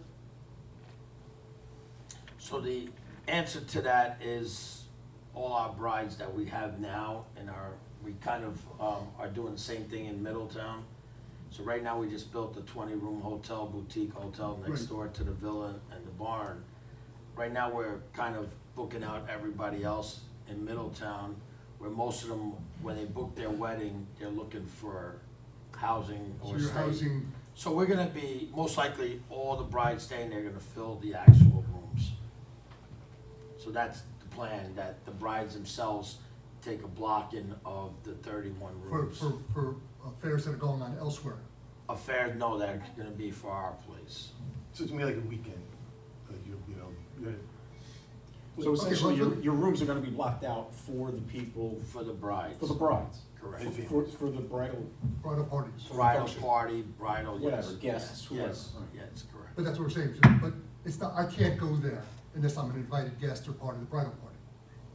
it's not a hotel that you're gonna be booking on board. Under what you just said, the category can't Okay. do it. If the code says that we can't do it, then of course we would we can't book out to Within the the code. public. In the code. So essentially, you're claiming that the rooms would be a part of the event The that are operation. being booked as part of the catering facility. That's correct. Is that how the code is written? I mean, I don't Well, know. if it's an accessory. It's an accessory Yeah. to the event. Yes. It's part of the event. It's actually part of the To the event. use. To the use, sorry. So those two are accessory to the use. Now, if he was looking for lodging, you want to open it up when events weren't going on or something like that. Like a bed and breakfast or a. Yeah, that is lodging, that's not permitted and, at that point, you would have to kind of revisit the application, because I don't think you would want to. And the next step we're gonna talk about is seeker and public hearing. I don't think you have a public hearing on a use that's not permitted, so that's why it was important. Get clarity on that. And I hate to apologize again for being late, but could you bring me up to speed on the whole issue about, the significant difference between the current and the proposed? Yes, What so is it? this is in the RU district. Yeah. The RU district allows small-scale businesses. There's 4 criteria. 2 of the criteria the applicant meets. One of them is being on state road. Don't recall the second one, I can tell you just in a second. There's a criteria on the square footage of floor area, Mhm. where the limitation up to 5,000 square feet. The applicant realizes they're above that and they're gonna go to the, Variance. they've already been there. They're not doing anything. The last one is that there's no significant modification to the exterior. And the applicant's going from 5,000 square feet to 55,000 square feet. The only question I have is who makes that determination? I think it would either be this board or the building inspector, but I'd like to have a chance to discuss that with Lino when he gets back. So, to get a legal determination on it. Yes. Because that, I mean, is that the way it's written? Yes, the way the code language is that the exterior appearance is not significantly modified. So appearance can mean architectural appearance, or it can mean size, or it can mean. It would depend on how Frank interprets the zoning code.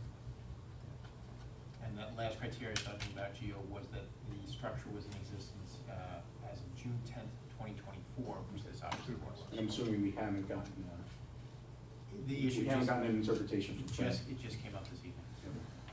Sorry. No worry, no. See what happens when you come late? I'll never be late again.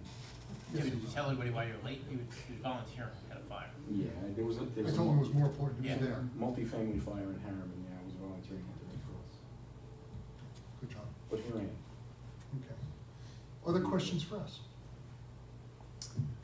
So you We could assume. assume a lead agency. Lead agency. We could do that. We would like to, we would like to move forward, and I did check to make sure that the notices were mailed out. I have a copy of it. We'd like to move forward with SECRET, because we've got a few things to look at. We'll continue to work with Sean in developing the site plan and addressing his concerns. So I think you're looking for the board to authorize preparation of part 2? So I would like the board to authorize preparation of part 2. Good. And then I think in your correspondence, you asked for a joint public hearing. Yeah, so what that actually, when we were at the zoning board of appeals, it was, the zoning board had mentioned that this may be a good project to have a joint. Apparently we've done it before with them. And they suggested that we, get schedule a joint public hearing with the two boards. We think that would be great because, as you know, they can't do anything until we conclude SECRET. Right. But at least, they can hear the concerns of the public, We could hear the concerns. and for their decision-making, in the future. And we can, obviously they can't close the public hearing, but we can at least open it. Right. And, so we would like to do that as well. Okay. Well, the first thing we could do is declare ourselves the lead agency. More than 30 days have passed. We declared ourselves intent. So could I have a motion to declare this board lead agency? I'll make the motion. Neil, second by? I'll second. Diana, all in favor, say aye. Aye. Against? Okay. One down. Okay. The next one? Authorize. Authorize. Preparation Part of two. part 2 EAF. Could I have said motion? So moved. J.O., second by? Seamus, all in favor, say aye. Aye. Against? Okay, now as far as the joint public hearing, Sure.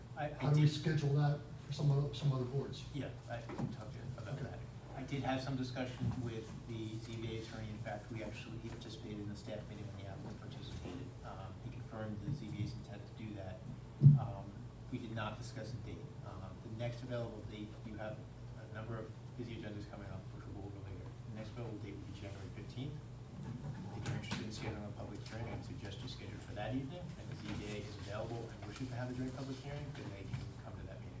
So they would have to schedule at their next meeting for that as well. I think we're very premature to schedule a public hearing. I think there's too many outstanding questions for part 2 EAF. I think we're gonna have to find out what issues or what things are gonna come up. And until we get to that point and really hash what may be issues, I think we're premature. Do we need, the other question, do we need to see a revised site plan? Rearranging parkings and all those kind of things beforehand, or is that just issues that come up during the public hearing? I don't think it might impact, visual impact or whatever else, so. There's two ways to look at it, Mr. Chairman. The first way is maybe you want to get the public comment as early as you can, so you can incorporate those comments into the site. The other is, as Neil said, maybe you have a number of outstanding issues and you want to present the public with something a little bit more solid than this is going to move in a certain direction. So at this point, I think you do have enough to have a public hearing if you want to have a public hearing, but if you think that based on what you heard tonight, there might be too many revisions. I mean, we can have a public hearing and hold it open, You could do that, yeah. Pending additional information as requested based on the public hearing. Or you could ask it's far out, you could ask the applicant to get those plans in, and then those are the plans that you have the public hearing. get them on the agenda one more time before January 15th? I don't think that's gonna happen this year. Or how would they just distribute the plans just for? Well, they described for you what they're Yeah. gonna do, right? It's not, they're not gonna come back and have, have something dramatically different. They're gonna be pushing the parking back, so it complies with the code and things like that. It's just moving more in conformity with the code. Right. And we'll also be, advancing the plans as well, in the landscape plans, lighting plans. So more to present at the public hearing? Well, wait, now I'm confused again. The public hearing would be based on these plans, right? No. You would base them on plans that would come in, let's say, What's gonna by be shown? December 15th. And what's gonna be As long shown as they at the come in public hearing? before the January 15th. I think we should wait until, I'm sorry. Go ahead, I'm sorry. I think we should wait until we get the plans. I don't wanna set public hearing on something that we haven't even seen yet.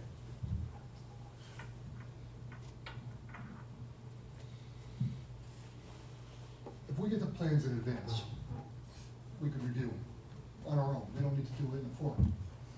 And then present our concerns at the public hearing. But we haven't even seen this part two EAF to know what might be identified there. Certainly, I think we're gonna have some questions about traffic impact.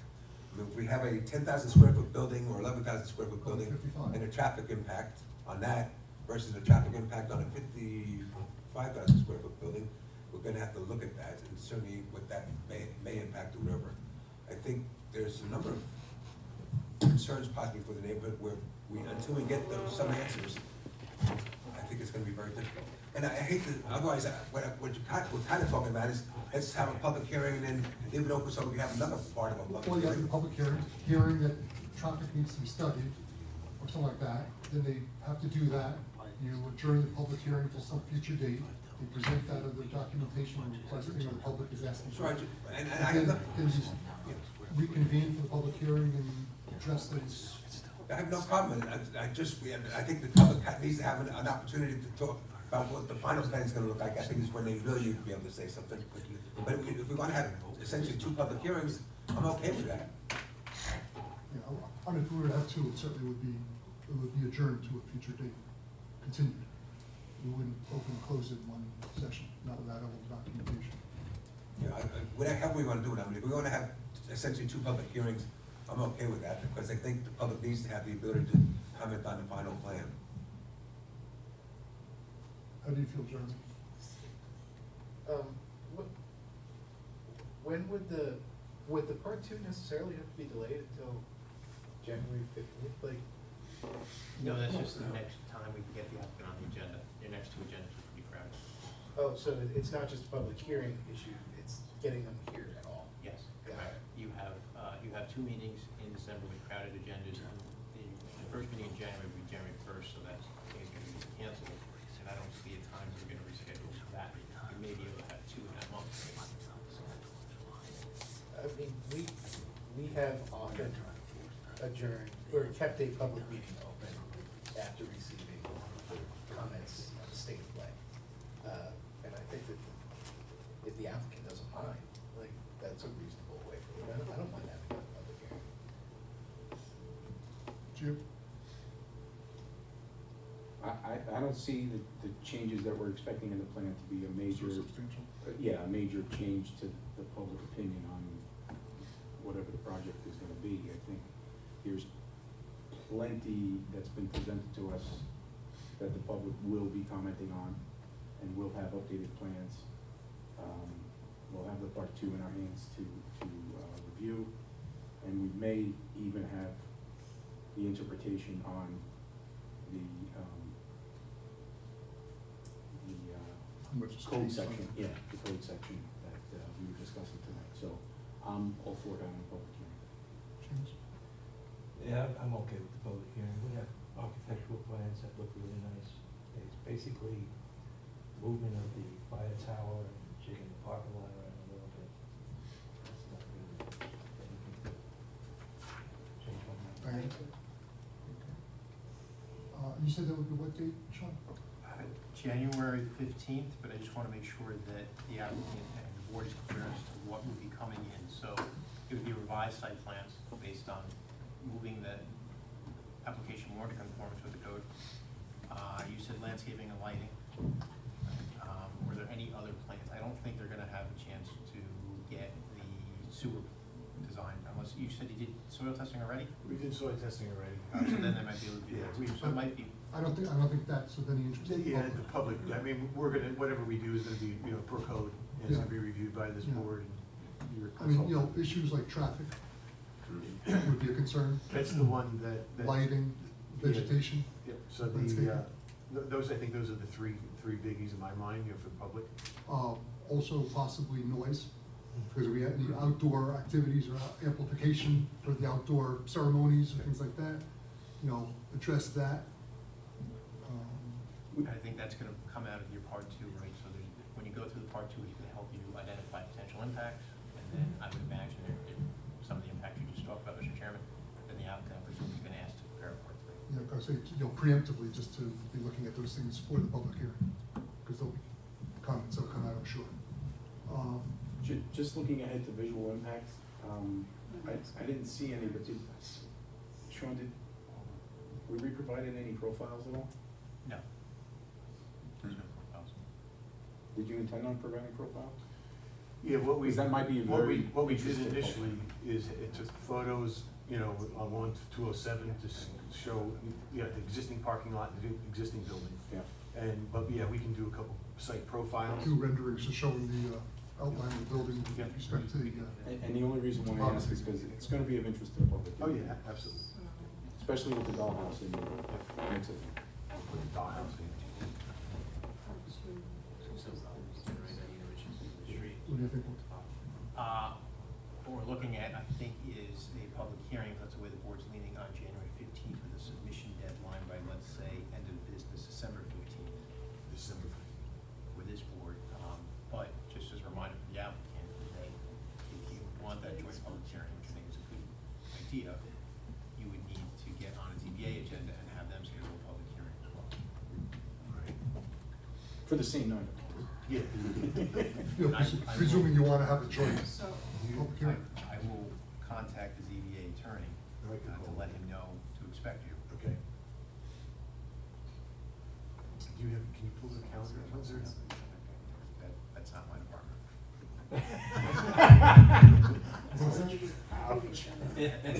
Grace does the agenda, so you gotta tell her. When's the? So just email me tomorrow. Okay. Or call me. Could I have a motion then to set the joint public hearing for January 15th, 2026 for this application? So moved. Seamus, second by? I'll second. Diana, all in favor, say aye. Aye. Against? No, You're a no. I'm a no. Okay, one no. Okay. And this, I'm here if you said yo or no. Oh, no, I'm Yo. Yo. Okay. That's all we can do for you this evening. Thank you very Wendy, much. thank you very much. Thank you for your time. Those are some of the best architectural renderings you've seen. Easily. Very well done. It's Like that kid painted that, too. So nice to meet you. Rotate the building. That's what I'm talking about. Virtual reality? You can do it if you want. You can find a scene. It's motion. Or just project it on the internet. We could. We can show any image you really want. Street. We'll have this. You just have to have perspective of different angles, what you're seeing. You're kind of spinning around. That's cool. Yeah, that's cool. We can do that. Thank you. Thank you, I appreciate it. These ours? Yep, happy Thanksgiving. Thank you, guys. Is this ours? No. Of course. Yeah, absolutely. Which one do you want to see? Excuse me?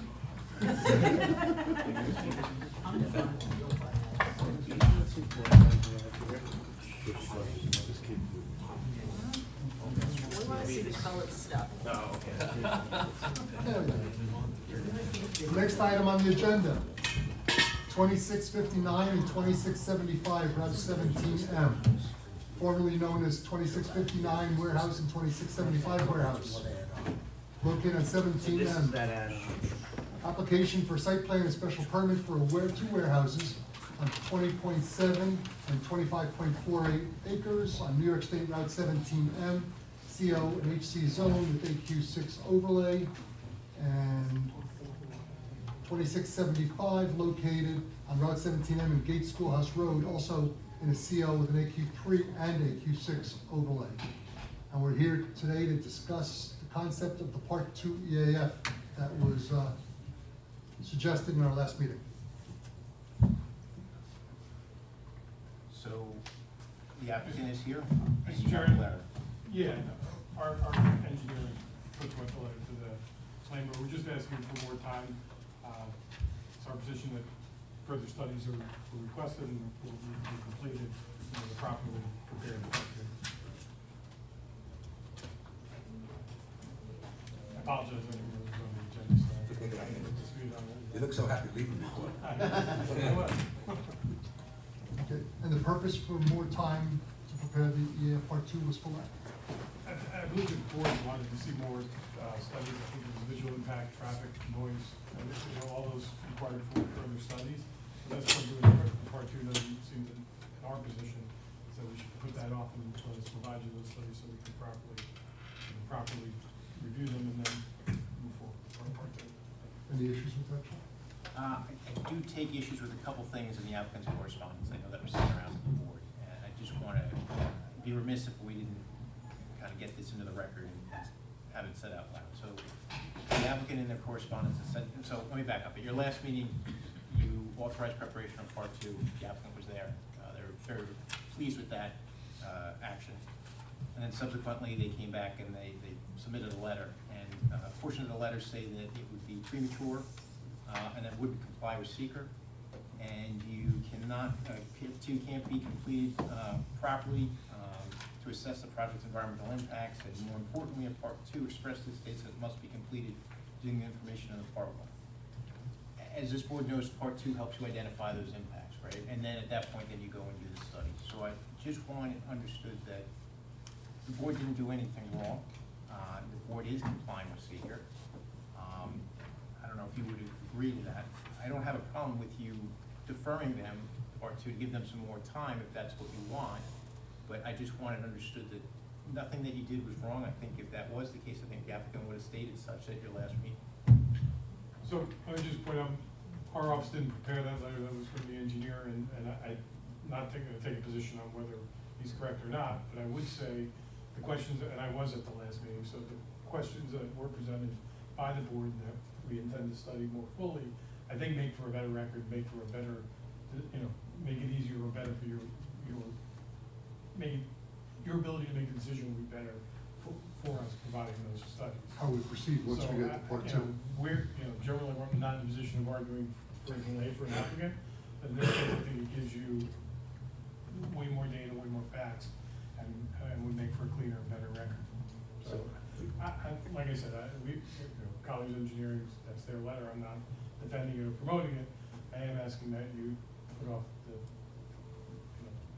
drafting in Part 2, so we can provide you more of the answers that you asked for. Can somebody correct me if I'm wrong, but I thought the Part 2 was gonna help us identify what studies are needed, right?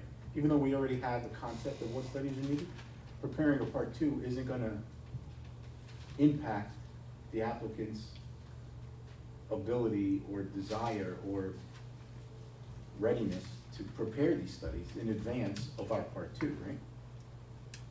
Yes. I mean, we all know pretty much There was kind of some, there was what some the impacts are specific- gonna be, right? So you could, whether or not we prepare a Part 2 is immaterial to you and your client preparing the studies that we already discussed that we're gonna wanna see.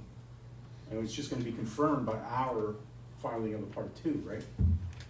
Yes and no, but I think our doing further, our giving you further data would make for a more accurate and more complete Part 2. So with all due respect, we're gonna get the data whether the Part 2 is done or not. The Part 2 is We're gonna gonna frame want- the data that's gonna The come Part back. 2 is gonna confirm the data that we're already requested of you. Yes, but it could. We didn't officially request it because the Part 2 is not done. So you could, technically, theoretically, you could be preparing a traffic study that we're not gonna ask you for according to the Part 2. You wanna waste your time, It's a money, and gamble. effort on that? It's their gamble. It's It's our a gamble. gamble, and we're looking to present to you a more complete application. But, so in your mind, what, or in the applicant's mind, what would be the harm of preparing a part two? And again, I don't know, maybe council wants to weigh in on this, I don't know what the timeframes are allowable in secret between the part two and the information being supplied to us.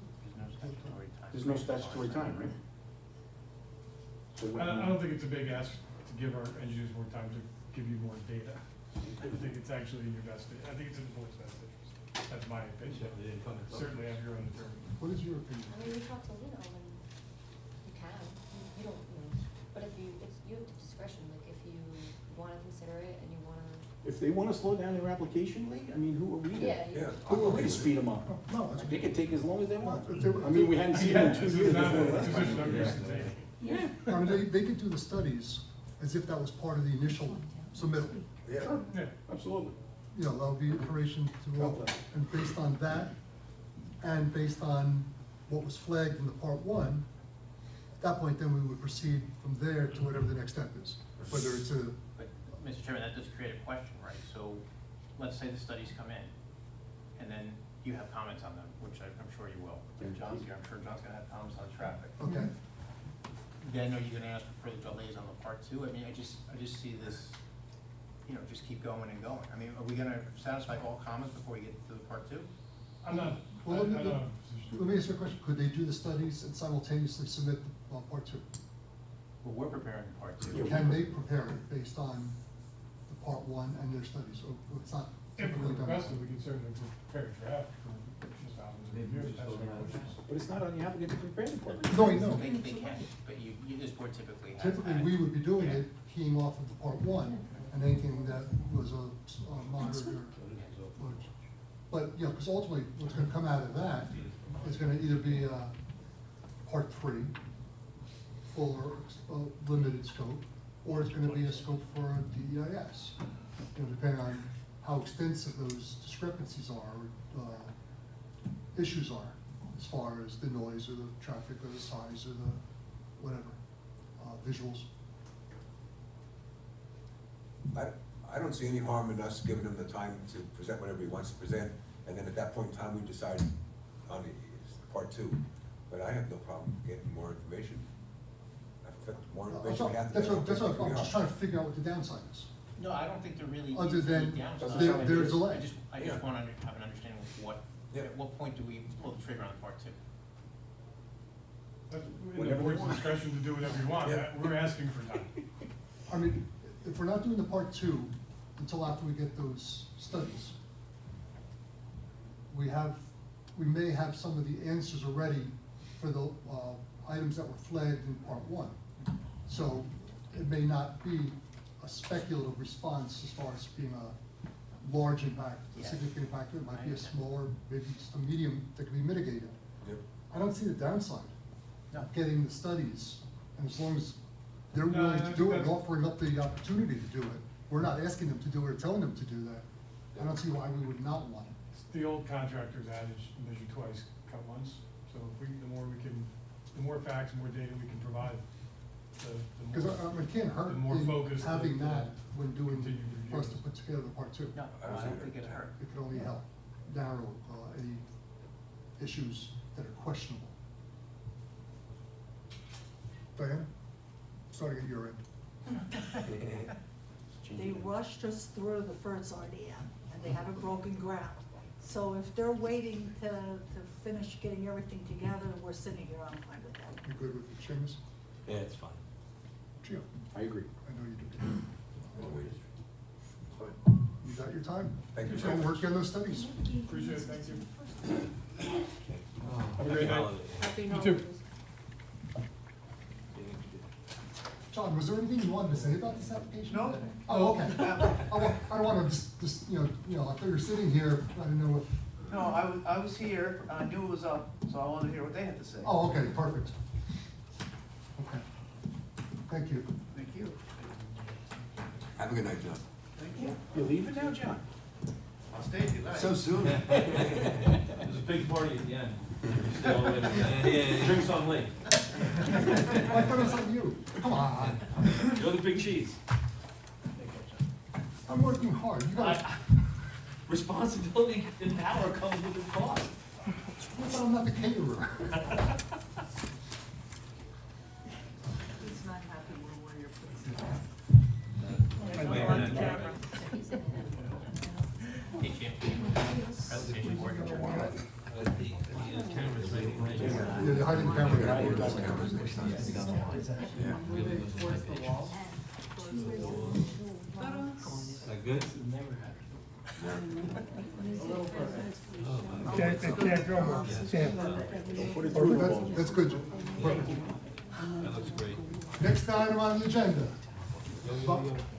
Von Pence subdivision, 4-1-18. We have an application for a small-scale subdivision, site plan approval consisting of 2 residential lots, 7.4 plus or minus acres along Hasbrook Road in an RU zone with an AQ6 and scenic road corridor overlays. We're here for an initial presentation and commence secret. And the key word is it's on a scenic road corridor. Jim? Right, thank you. I'm Jim Dillon, representing the applicant. What we here for is a simple 2-lot subdivision. It's a small scale subdivision. It's located in the RU zone with the scenic road corridor overlay. Because of our lot size and our small scale development, we're obligated to do well testing. And I guess one of the most important things I'm here tonight also is, I think our hydrologist has prepared a letter for Sean requesting the way that the test is gonna be performed and probably the time. You have that, Sean, right? Which letter? WSP's letter? From Miller? Of November 10th? Mr. Chairman. No, 12th is your hydrologist responding to the. November 12th, I have. Mr. Chairman, Yes. I'm sorry to. You got copies. Wait, I'm sorry. I'm sorry to interrupt, but the applicant is now standing directly in front of the camera. Jim, stand still, please. So, Jim, your hydrologist submitted a letter dated November 10th, and the town's hydrologist reviewed it and responded to the town planning board on November 12th. Okay. Yes. So what's the question? The question is, I think he's asking for doing a 24-hour test.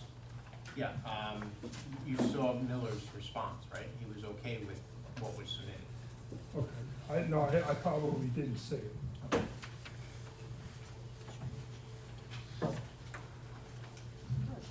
I got an email today asking if the board had to make a decision to do the test that way.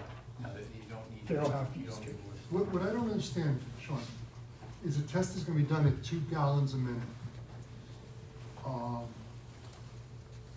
Because it's such a low demand, 440 gallons per day. I thought, building code, I thought required wells to be tested or demonstrate 5 gallons a minute. Now, it does say that, you know, if it can't make 5 gallons a minute, the makeup water would be provided in the casing or a tank in the house or whatever. But shouldn't we be testing it at 5, and only if it doesn't give us 5, then propose storage in the casing? Yeah, As opposed to, I agree with what you're saying from a practical and an engineering standpoint. I'm just going on what the hydrologist had said in terms of what they're proposing to. because I've never seen it with anything I've seen from my other hat, I agree. where a well test was proposed at less than the 5, and if it came in between 2 and 5, then you mitigated by saying, well, got a column of water in my casing, or I got a tank in my basement. And in most cases, it's hard to just pump 2 gallons a minute. It's a lot easier to pump 5 gallons a minute. I'm just curious why, you know, it was being I was proposed. that surprised way. it was proposed that way. I was surprised, Bob Miller said it was okay. But our well testing protocol doesn't It's still not, speak on that? no, it's not your protocol. Okay. So, just so the board's clear, and Mr. Dillon hit on this, right? So your code, for small scale subdivision, would require the proposed lot to be 6 acres, right? If the applicant performs well tests and according to the code demonstrates that smaller lots will not adversely affect water supply on the lots surrounding the area, then they can go to a smaller lot size, and that's what they're looking to do, right? They don't have the land for two 6-acre parcels. So we're proposing to do the well testing, and that's the standard. Bob was familiar with the standard when he reviewed it, and he thinks that testing at 2 gallons a minute will demonstrate that they don't have any impact. That the smaller lot size won't have any impact, I should say.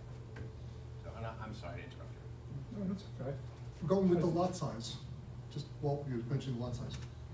The lot 1 and lot 2, if you add them up, we've got 6.797 acres. I think it's 7.4. But the application says 7.4, and I'm not sure. Oh, there's a dedication, I guess. There's a third piece. Well, yeah, Sean touches on it. We're gonna be dedicating 25 feet back from the Also, center line. that is the difference then. That's the difference. It's on the roadway. Yes. Okay.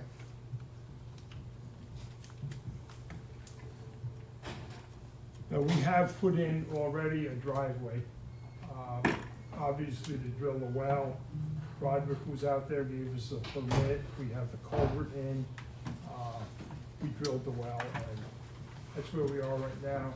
We'd like to proceed, I don't know where we are with CEQA, and we'd like to get a public hearing on this very simple application. Sean, do you want to go through your comments first? Sure, yeah, so you got my written comments, I got the obviously. written comments. I will make a note right now, and I'll follow up and get you comments from town hydrologist, if you don't have those. So, we already talked 2-lot subdivision, small scale, it definitely meets the requirements for a minor subdivision under your code. We talked about why they're doing well testing, and they submitted the pump testing plan. I did have a question about the buildings. So on the existing lot, there's 2 structures identified as building. One says Yes. dwelling, one says building. Yeah, I don't know what those are. Well, I'll clarify it with the owner, Okay. exactly what they are. If they're residential, this goes in a different direction. Okay. Okay. So if there's residential there, I'm gonna have some additional comments on it in your code. Ag data statement, they submitted a short form. In this instance, a short form is allowed under your code. I think tonight, if you want, you can assume lead agency. There's no other outside agencies, there's no involved agencies. And I believe this would be unlisted action, yeah. And then I think you could refer to the ERB, if it hasn't already been, and emergency services organizations. But I think you wanna wait to schedule a public hearing until you have the results of that well test. Can I have a motion to declare this board lead agency on this application? So moved. I'll second. Giovanni, second by Neil. All in favor, say aye. Aye. Against? And could I have a motion to type this action as an unlisted action? I'll move. I'll second. Giovanni, second by Neil again. All in favor, say aye. Aye. Against? Okay. And you heard from Sean, we can't schedule the public hearing just yet. Okay. Right, so we need the well testing, is that what it is? Yeah, I think so, because without the well, that's a threshold issue for that, right? So let's just say it comes back as impact. Let's say you go out there and you test it, and the adjoining wells, the wells that you monitor drop, have drawdown in them when you're pumping. Then it's a question of whether you can either go forward, because then you're with this reduction in lot area, because you demonstrated an impact on those wells. Well, we've done other applications with public hearings before the well test. Okay. Camp, we did. This isn't another. No, I'm just saying application. that on a different similar application we did. It's up to the board, but it doesn't make any sense whatsoever. That is a threshold to this application being before the board. If you have an impact, you don't have any. No water, there's no subdivision. Yeah. You're 100% right, Sean. I guess I would be saying we would be taking a risk. It's up to the board whether you want to take a risk. I prefer to have as much done as possible. Considering how far out we're scheduling, I think that the risk is somewhat mitigated. So if we could throw, I mean, we're talking about mid-January at the earliest. Yeah. I mean, I do think that there's time to play with. I mean, we could schedule a public hearing pending receipt of the well results. You could look at them. The town hydrologist will look at them. The town hydrogeologist could look at them, and provide concurrence that it's either acceptable or it doesn't meet the code, in which case then the public hearing would just not happen, it would be canceled. Or we could put something on the calendar. That's fine.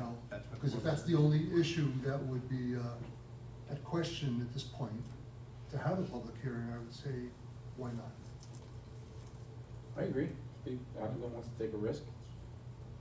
Yeah, I wanna hold them back. Is that a yes? Yeah. So, Mr. Chairman, I would say if they can get that in because of the holidays by December 15th, they can, that keeps really. We would appreciate that, thank you. By December 15th, to be able to get your well driller out there, get the test done. By December 15th, right? By December 15th, 1 month prior. Get the information. Get it to the town building department. Yeah. And they'll pass it on to the hydrogeologist for review. Okay, otherwise we'll just hold it off. Correct. Okay. In which case I need a motion then to set the public hearing for January 15th for the Von Penn subdivision. I'll make that motion too. Giovanni, do you want to second anything? Oh, come on, good things come in I'll threes. second Jeremy, all in favor, say aye. Aye. Against? Okay, so we have a public hearing set for the 15th of January, pending receipt and obviously satisfactory results as presented to the hydrogeologist. Right, okay, fine. Okay, thank you very much. Thank you. Have a good night. You too. Good night. Happy holidays. Happy Thanksgiving.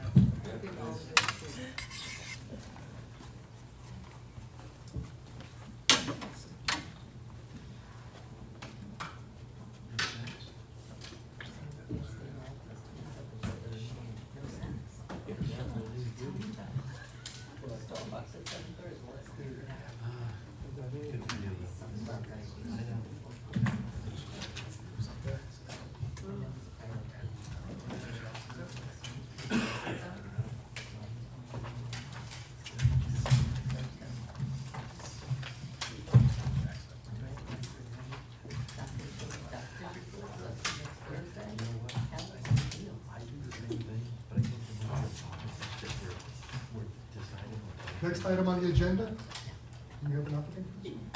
Steve's here. Steve's here, okay. 22 Wood Road, Goldman, 5-1-29.2. Application for site plan approval for a single-family dwelling on 3.1 plus or minus acres along Wood Road in RU zone, AQ6 and Scenic Road corridor overlays. Here this evening for an initial presentation and to begin the secret process.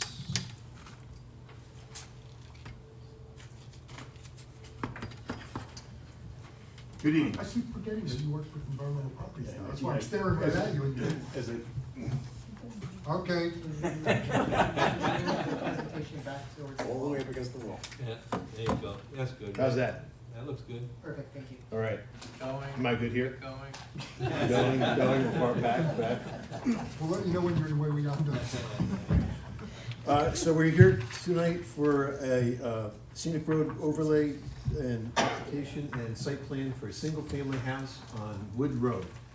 The site is located just south of the intersection of Axworthy Lane and Wood Road. If anybody's familiar with Wood Road, this is that little steep hill that comes up from Axworthy Lane is right here. So the site is completely wooded.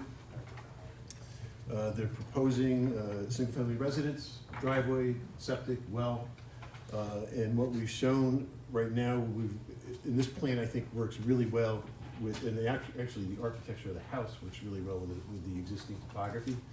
There's minimal disturbance or cuts or fills for the driveway. The house is actually I'll just go to that real quick. On the front of the house, so this is the front elevation of the house. As you peer, if you're on Wood Road, if you look at the house, it's going to look like a single-story house. And then it slopes in the back, and in the back of the house is going to be a two-story house, which you can't see from Wood Road. The house itself, the nearest corner of the house from Wood Road is over 225 feet. Let's get back to my plan for a second, we'll come back to this. And the site is completely wooded. So what we've done is we put a disturbance limit line here. The green is the existing vegetation that will remain. So from the road to this corner of the house right here is over 225 feet. The house, you're really gonna look sort of at the, front elevation for the most part, if you can see the trees through the forest. And the profile, again, like I said, will be a single-story house, visual from the road. There's an issue, one of the things in the scenic road corridor is that you've gotta have, roof pitches, so the entrance piece is at 8 and 12. This piece, which is what I'll call the main roof, is 3 and 12, and you have a minimum of 4 and 12. But I'll tell you that if you make it 4 and 12, you're just gonna increase the profile of the house. So right now, this is the cross sections of the house. So here's the front entrance piece. Here's the front porch. Here's the fascia of the first floor, and it slopes up at a 3 and 12. If you do 4 and 12, this. If you went 4 and 12, how much higher would that back wall be? Without a scale, like, hold on. It has to be 8 on 12. Well, either way, they need a variance, right? Well, I just wanna make sure that the code requires an 8 on 12. 8 and minimum 4, I believe. If it's a hip roof. I don't know if That's what I thought. You can continue the presentation, I'll look up the code. All right. So anyway, we're suggesting is that instead of, if the issue is a scenic road corridor and not wanting to look at a house, even though it's a nice house, if you change the pitch of this roof, it's just gonna get higher. And I can tell you right now, from 225 feet away, looking through trees, you're not gonna know the difference between a 3 on 12 and a 4 on 12. 8 on 12. Hold on.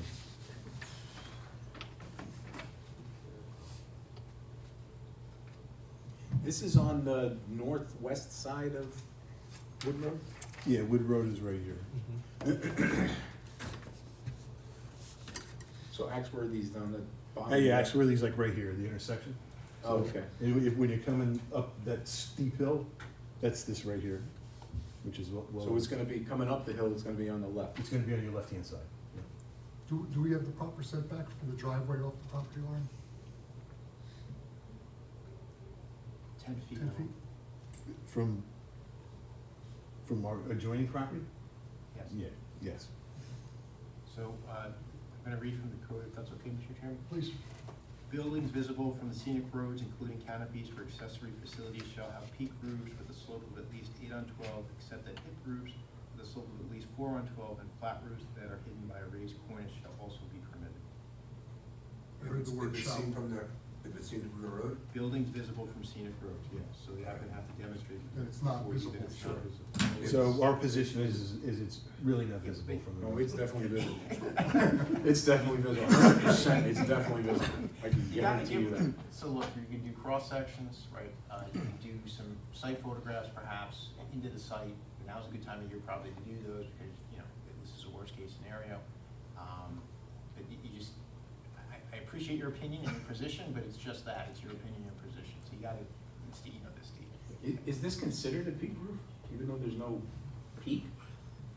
I would assume so, but that's a question. It's a shed roof. Yeah. It's a shed roof. It's a shed roof. We would need an It's a good point. interpretation. It's a shed roof with a We would ridge. need his interpretation. Yeah, I don't So- like answering on the fly and meeting. No, yeah, we would need your interpretation. Right, exactly. I would think you could really give us a documentation to show it's not visible from the road. He would have to, because I live on that road, and I pass this every 600 times a day, and you could see the entire lot from that road. 200 feet in? Oh, yeah. Okay, Absolutely. I don't go past there, so we're good. Yeah. You can see past 200 feet. What Mr. Oster is gonna do is he's going to document for those board, that without a shadow of a doubt, that you can't see that roof, right? Right. Is that the approach, seriously? That's the approach. Okay. That's So the approach. It's up to you how you wanna do that. Right. Is that the presentation? Is Uh, that what you wanted to add? yeah, well, there's actually some requirements about planting trees. And I'm just not of the nature, not the type of person that wants to cut trees down to plant trees.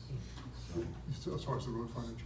yeah, so here's the 50-foot buffer, which is made up I of. guess that ties back to how dense the existing vegetation is presently. No, it's a little bit different. Your code is kind of unique, right? So you have requirements for trees in the subdivision code, which this is not a subdivision. Right. And that code allows you to waive that.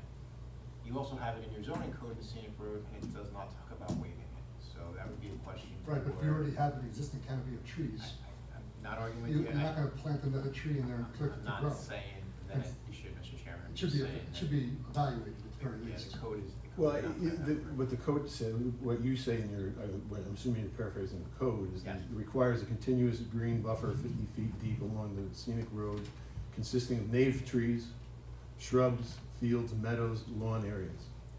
So what's not native trees? No, read the next paragraph Is gonna be down. low. Shade trees. Yeah, that one. Requires shade trees within 25 feet of the right-of-way, and the limits of the total number of trees is one Based on shade square tree per footage of the house. 1,000 square feet. So I mean, you could, I don't know how many square feet you have. I mean, the easy answer is you plant 2, 3, 4 trees, whatever it is, in some bare spots. Right. But if there's no spots to plant any trees, then we can look to see if that's waivable. I agree with you, it doesn't make any sense to remove trees to put in trees. But I mean, we could probably put a couple along the driveway here, because there's a little bit of a fill. There's already been trees removed on that property, right? Well, there was an old structure there, so there's it's like there's like a patch that was the old house. They've been doing some Well, they grading cleaned, work in there too. if I'm not they mistaken. cleaned up, and then the thing just collapsed in, they cleaned all that up, so, they just cleaned all that up.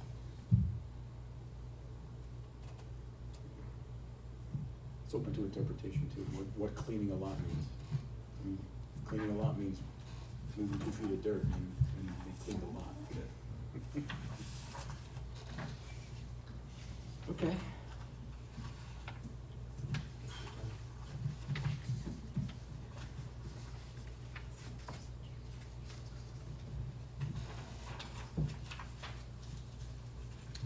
We could declare ourselves the agency on this one.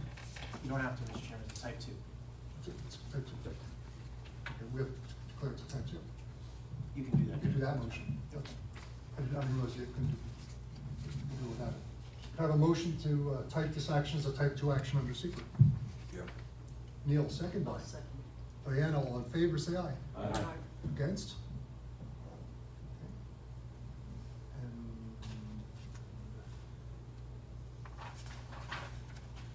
that's all we can do. Do you, similar to the previous application? I would like to see if we can set a public hearing, if you're out 2 months for public hearings. How much are we testing this well at? This does not require. Not required. This one doesn't have- But you would not be able to, if you determine that you can see the structure and With it that needed roof. variance, so then you wouldn't be able to take any action. So I would say that if you're going to schedule a public hearing, you're gonna want to receive, some confirmation from the applicant prior to having a public hearing. Okay, well, Because otherwise you're gonna DVA. if we're setting a public hearing of what, January 15th again? I don't know about January 15th, just give me 1 second. January 15th, it looks like you got 6 applications. Okay, how about May 19th? May 19th? How about January 29th? Well, 2029. That's interesting. Yeah. We'll talk about that later. So your first meeting in February is February 5th. I think right now you only have 1 meeting on the books for January. What? The first one is January 1st, New Year's Day. Oh. So unless we have it, move it to a different day, that meeting gets eliminated. I would almost like to move it, so we don't pack the other ones Well, following it. here's the thing, and this is not really for this applicant, but you have 5 Thursdays, right? You move it to that 5th Thursday, that's the 29th, and you're meeting a week later, so it. No, I mean, a day other than Thursday, like 2 days later or something like that, or two, you know. On Saturday? No, well, Sunday. you bring dinner, I'll Now be you're Saturday. talking, now you're talking like an attorney. No, that's like the following Monday or Tuesday. Is that a pejorative? I'm just not prepared tonight to do that. I don't know if the board's prepared tonight to do that. I'd have to see when they're chosen. I just, you know, I hate to lose, when we have this many projects, I hate agree. to lose 50% of our meetings for the month. I have no problem with the 29th. And Then then we'll have we it on the 4th again, or whatever. I have no problem with that, that's, Thursdays work good otherwise, I think. Yeah, again, generally, the room is available, the fifth is a bonus, right, the room's available, all those things kind of align. Yeah. I would imagine Leo's probably free that night, I'm free that night. Town board's not, meets on Town board's Thursdays, and not they're there. not gonna meet that Like, night. well, So- let's take one step at a time. So, okay, so we set a public hearing for this one for February 5. February 5th. Any comments from the board? Concerns? My other comment was if we're gonna make it 29th, have a meeting on the 29th, we could possibly set the public hearing for that on the 29th. Well, we don't have a meeting right now on the Well, 29th. We'd have to we- set a meeting first. We have to have a motion to set a meeting. Sure, so. So we can go backwards. We can set a meeting. Okay, Yeah, let's do it that's this where way. I'm at. That's what I'm trying to get It's to. a good idea. I like where you're going. All in favor of, Neil, Diana? Yes, Dolly, I'm listening. Oh, No, I know, I'll just go down the line. All in favor of setting a public, of a meeting, a regular meeting on the 29th, so that we have our second meeting of January in lieu of January 1st? Say aye. Aye. Aye. Against? I'm sorry. Can our consultants make it? I can, I don't know about Leo, but I presume. Okay. Someone will be here. Okay, so we now have a meeting on the 29th. Can I have a motion then to set a public hearing for the 22 Wood Road Goldman application for January 29th? I place a motion. Okay, we have a motion by who? Diana, second by Seamus. All in favor, say aye. Aye. Against? Well, I'm getting a week off. Okay. Are Sorry. you available? Take January 1st off. January 29th. January 29th. We need that submission though, the visual submission. So. Remember, this In is just a December. single-family house. Remember, the code. In the requires scenic 8 on corridor. 12, but- So, when do you think you can have that for the board? Saturday. 28th? In December. A couple of weeks. Well, so we'll get it to, a week ahead of time, 2 weeks ahead of time, 3 months At ahead? least 2 weeks. 2 weeks, yeah, well, 2 weeks. I mean, Is that okay with the board? or sooner, that's fine. Yeah, 2 weeks or sooner. So that'll come in on, So we should have it by the meeting of the 15th. that's the go. Right. All right, thank you very much. Thank you. Happy Okay, bye. Thanksgiving. Happy Happy Diana and Shane. Okay. Next item on the agenda, and the next to last item. Introductory local law number 9 of 2025. Local law enacting a temporary moratorium on battery energy storage systems.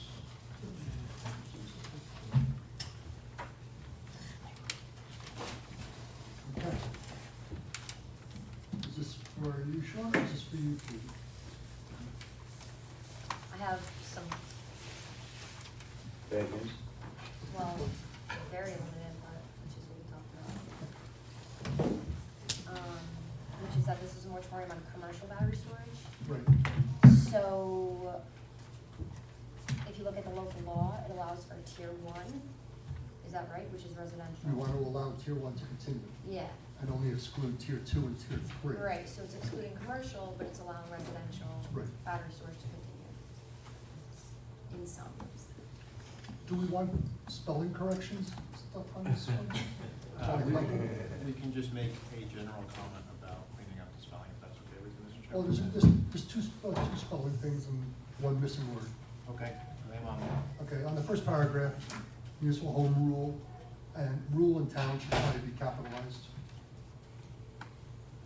Okay. very petty. And then on section 8, it says the town board may, should say by resolution, not be resolution. That's all I have. Were you an editor in another life? I've never, all these years on the board, I've never picked up these spelling and grammatical I errors. do You're this stuff- good. I do this at work all the time You're too. good. I'm such a nerd. Should have been English. It's good to be a nerd. It should have been English major. Oh, God, no. That was a poli-sci major, that was enough. Okay. Other comments from the board on this introductory law number 9? I assume that it was the intent that they drafted it this way, but for other moratoria, I believe that applications in process were allowed to continue. No. Yep. Right, well, it's in the agenda for, I think, an upcoming meeting, right, Sean? Yeah, so just to give the board a little bit more background, so this was introduced at the last town board meeting, and they scheduled a public hearing for their December 11th meeting to go over the local law. And they did the referrals, and that's how it came to you. There has been subsequent conversation of actually changing this to allow for the application that you're doing at Hartley Road. I think the town's attorneys are kind of struggling with that because they haven't reached any of those project milestones that you could usually tie an exemption onto, like completed seeker or receive conditional approval or anything like that. So I just texted with the town attorney. He said that yes, they are still considering that. But I imagine what would happen, Jeremy, is that if they were to change this local law, it would get re-referred, and then you could comment on that at that time. But now knowing that, I don't know if the board wants to make any comments with regard to potential exemptions, either for or against. Yeah, okay, I don't have a point of view, I just wanted to make sure we're being consistent, and it sounds like you're actually going to be inconsistent. I think they may recognize the potential inconsistency, but I don't, that's only speaking to the town attorney, I don't know how the board's gonna come down on that. I'm only concerned if the town's direction is to go with a moratorium, so they could study more of the potential impacts, environmental, health impacts, why we would proceed with one, not knowing those aspects. I mean, we either know the safety aspects and environmental concerns, or we don't know them. I don't know how we could properly continue looking at it and say, yeah, let's proceed, everything's going well, based on everything they gave us, as if it's gospel and correct and based on fact, when in fact the town is saying, well, we need more time to study it and see if this is something we want based on the concerns, the health concerns, the environmental concerns. I'm not even talking, not aesthetic or anything like that in particular, but, it just seems almost like. In all honesty, I think if the town board has concerns about it, to have a moratorium, then I think it's crazy to get something to go through. Keep pushing it through, or getting it to a point where they then are eligible for an exemption or waiver, because they've now hit a milestone by tracking with us before the town actually took their action. But on the other hand, the applicant that we're talking about did come in under the understanding of what the existing law was. Not only was there no moratorium, but there was actually an overlay district which permitted this. So I appreciate the board's interest in protecting people and property, but there certainly is an expense for. There's an the expense, applicant. they've had their people come down and they're professionals and this and that, but they also didn't necessarily provide the level of comfort to the board, or certainly numbers of members of the board, that, things were addressed, and studied properly, where they had a real good response or an answer to some of the concerns we had. And I just don't know if the town wasn't considering it, and we were looking and saying, well, it's in the zone, so therefore they're entitled to build there, and their experts are saying this, and that, and well, who are we to say we're not experts, and we have to accept it. But that's not the case. There's some legitimate questions that have come up that they really didn't give us good answers for, or they were being deferred to some future time to have conversations to figure things out. And I think after the fact, So, it's not. Lee, I agree that they did not satisfy some of the board members with their responses, but it feels like this local law, at the time it's being presented, is kind of pulling the rug out from under them as well. Because we asked them for a lot of data at the last meeting they were at. Well, it's not pulling the rug out, because we're not banning. We're not banning it, but We're just deferring it. It's a moratorium.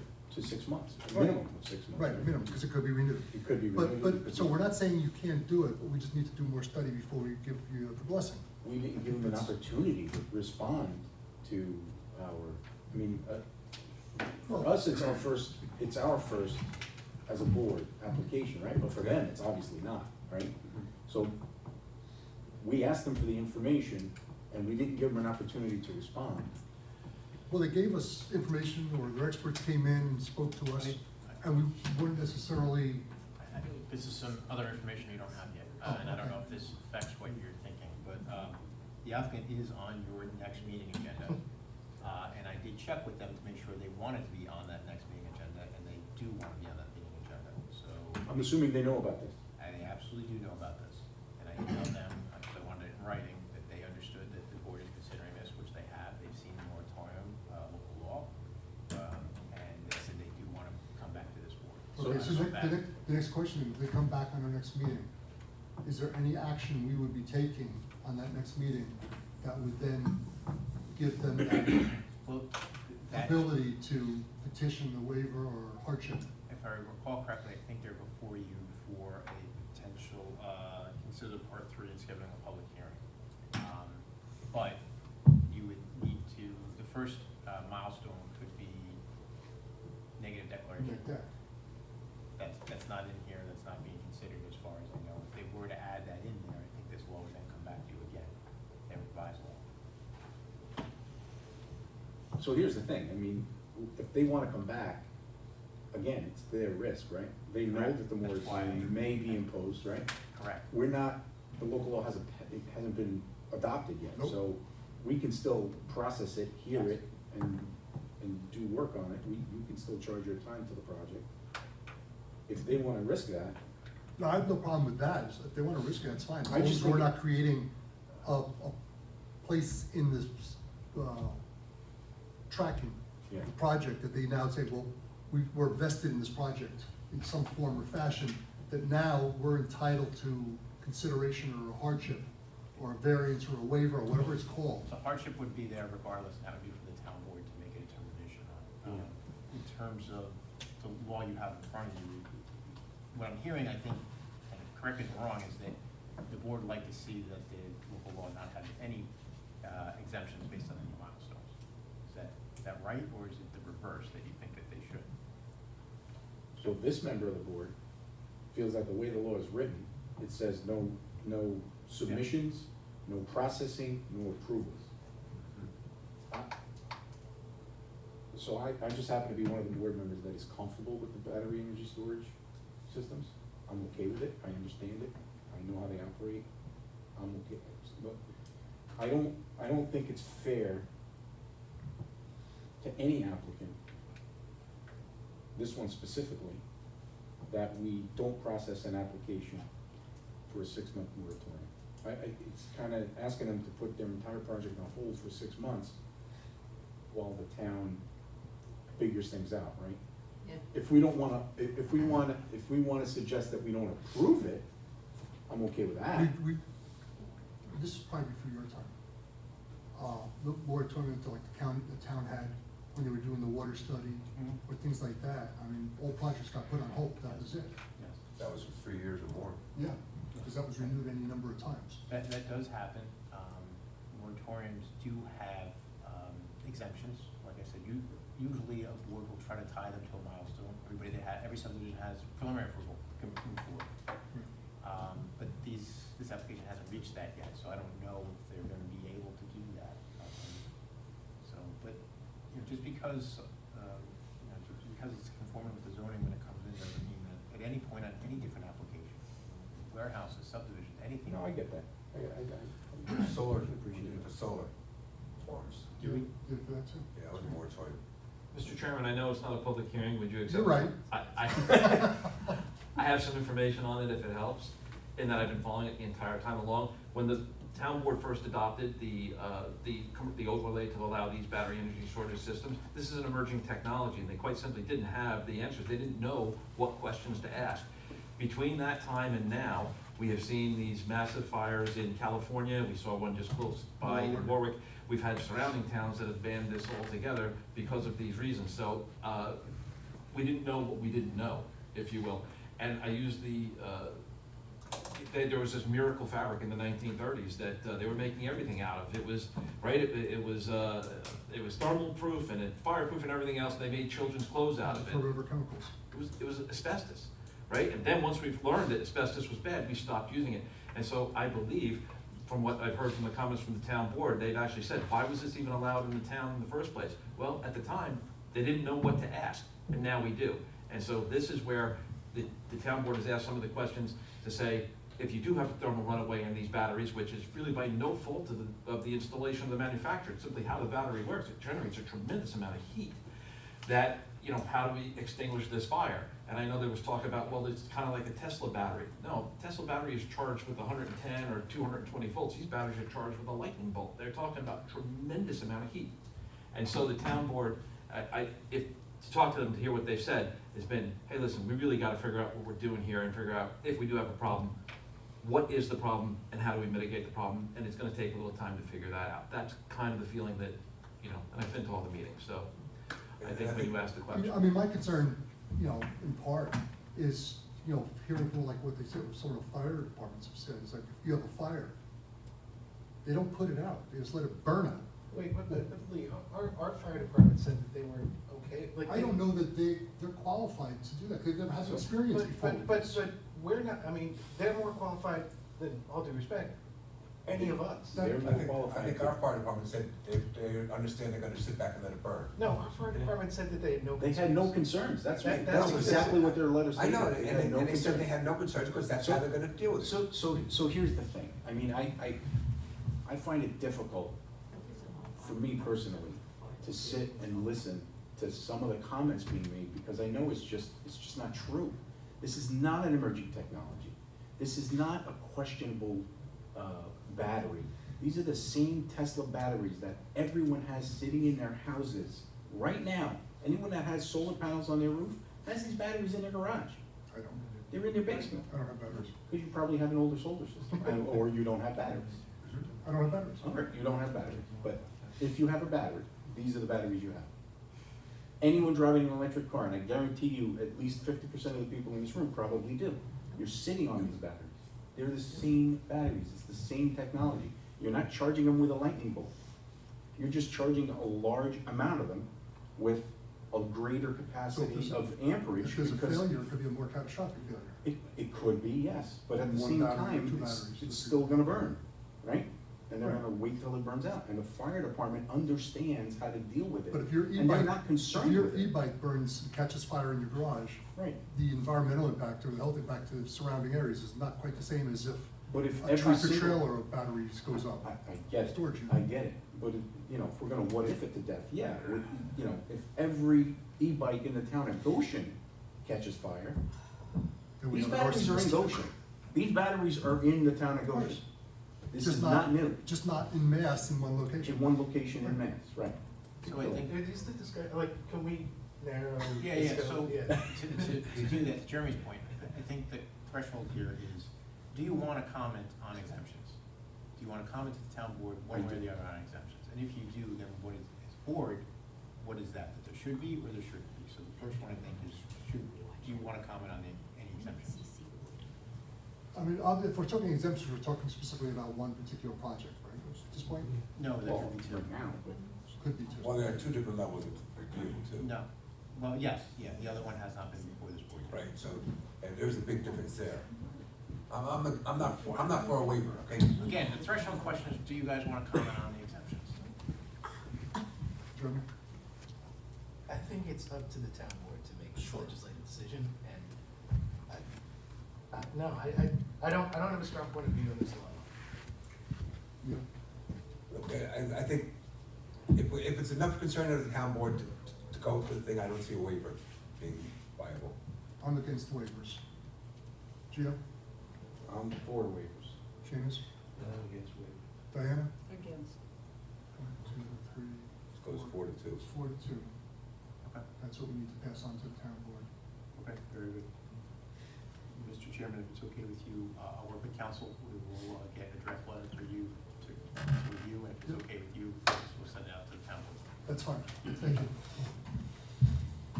Okay, so, that being said, we now have an agenda for our next meeting.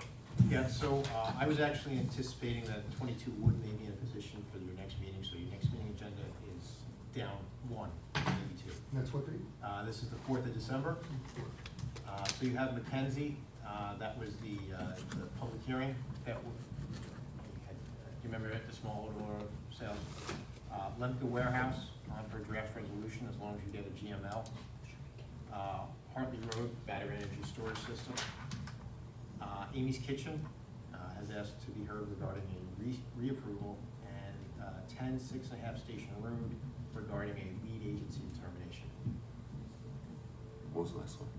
10 6.5 This Station one Road. was Orange Hollow. That- They're that looking was to put an formerly Orange expansion on Hollow. that building there. That's correct, yeah. Where the pool used to be. That's correct. Okay. They need a variance, they went to the ZBA. ZBA declared their intent to be lead agency. You are involved agency, so you have the ability to, you need to comment on their request to be lead agency. Do we know what they actually do in there? No, but I will get copies. of the Frank, do you know plans and send it to what they, I mean, I go by any given time, there's 30, 40 cars in that parking lot. They distribute vitamins. Vitamin warehouse distribution. Vitamins. Yeah. Okay. That's what they claim. I know our office just went in there, to get them involved, get them activated as a public water system. Okay. You know, because of the sheer number of employees that are there full-time. Thank you. So it's in the works to turn them into a regulated water supply. Okay, so. Just like they presented to us. Mackenzie, public hearing, Lemco, resolution, Yep. assuming the GML, battery energy storage system, Amy's Kitchen with the, reapproval, and 6.5 Station Road Secret. warehouse. Yep, that's not an initial presentation or anything like that, it's just for secret determination. That Amy's can be a very short discussion, right? Or it could be a very long discussion. You never know. I don't have a crystal ball, I don't. It's broken? Never works. I have a spare one in my car. Sure you do. Okay, anything else from the board? Do we need to vote about the January 29th meeting at this point, or how does that go? We already did. We did. Yeah, but it's been approved. Yes, shouldn't go it's on the calendar. All right, just want to make sure. Yes, And we already scheduled something for it. and we scheduled a public hearing on that day. Just want to make sure. So make sure you're here. And don't be late this time. Anything else? Sean, do you have anything else for us? Katie, anything for us? Nope. In that case, can I have a motion to close this meeting? Yes. Gio, second by Yeah. Neil, all in favor, say aye. Aye. Against?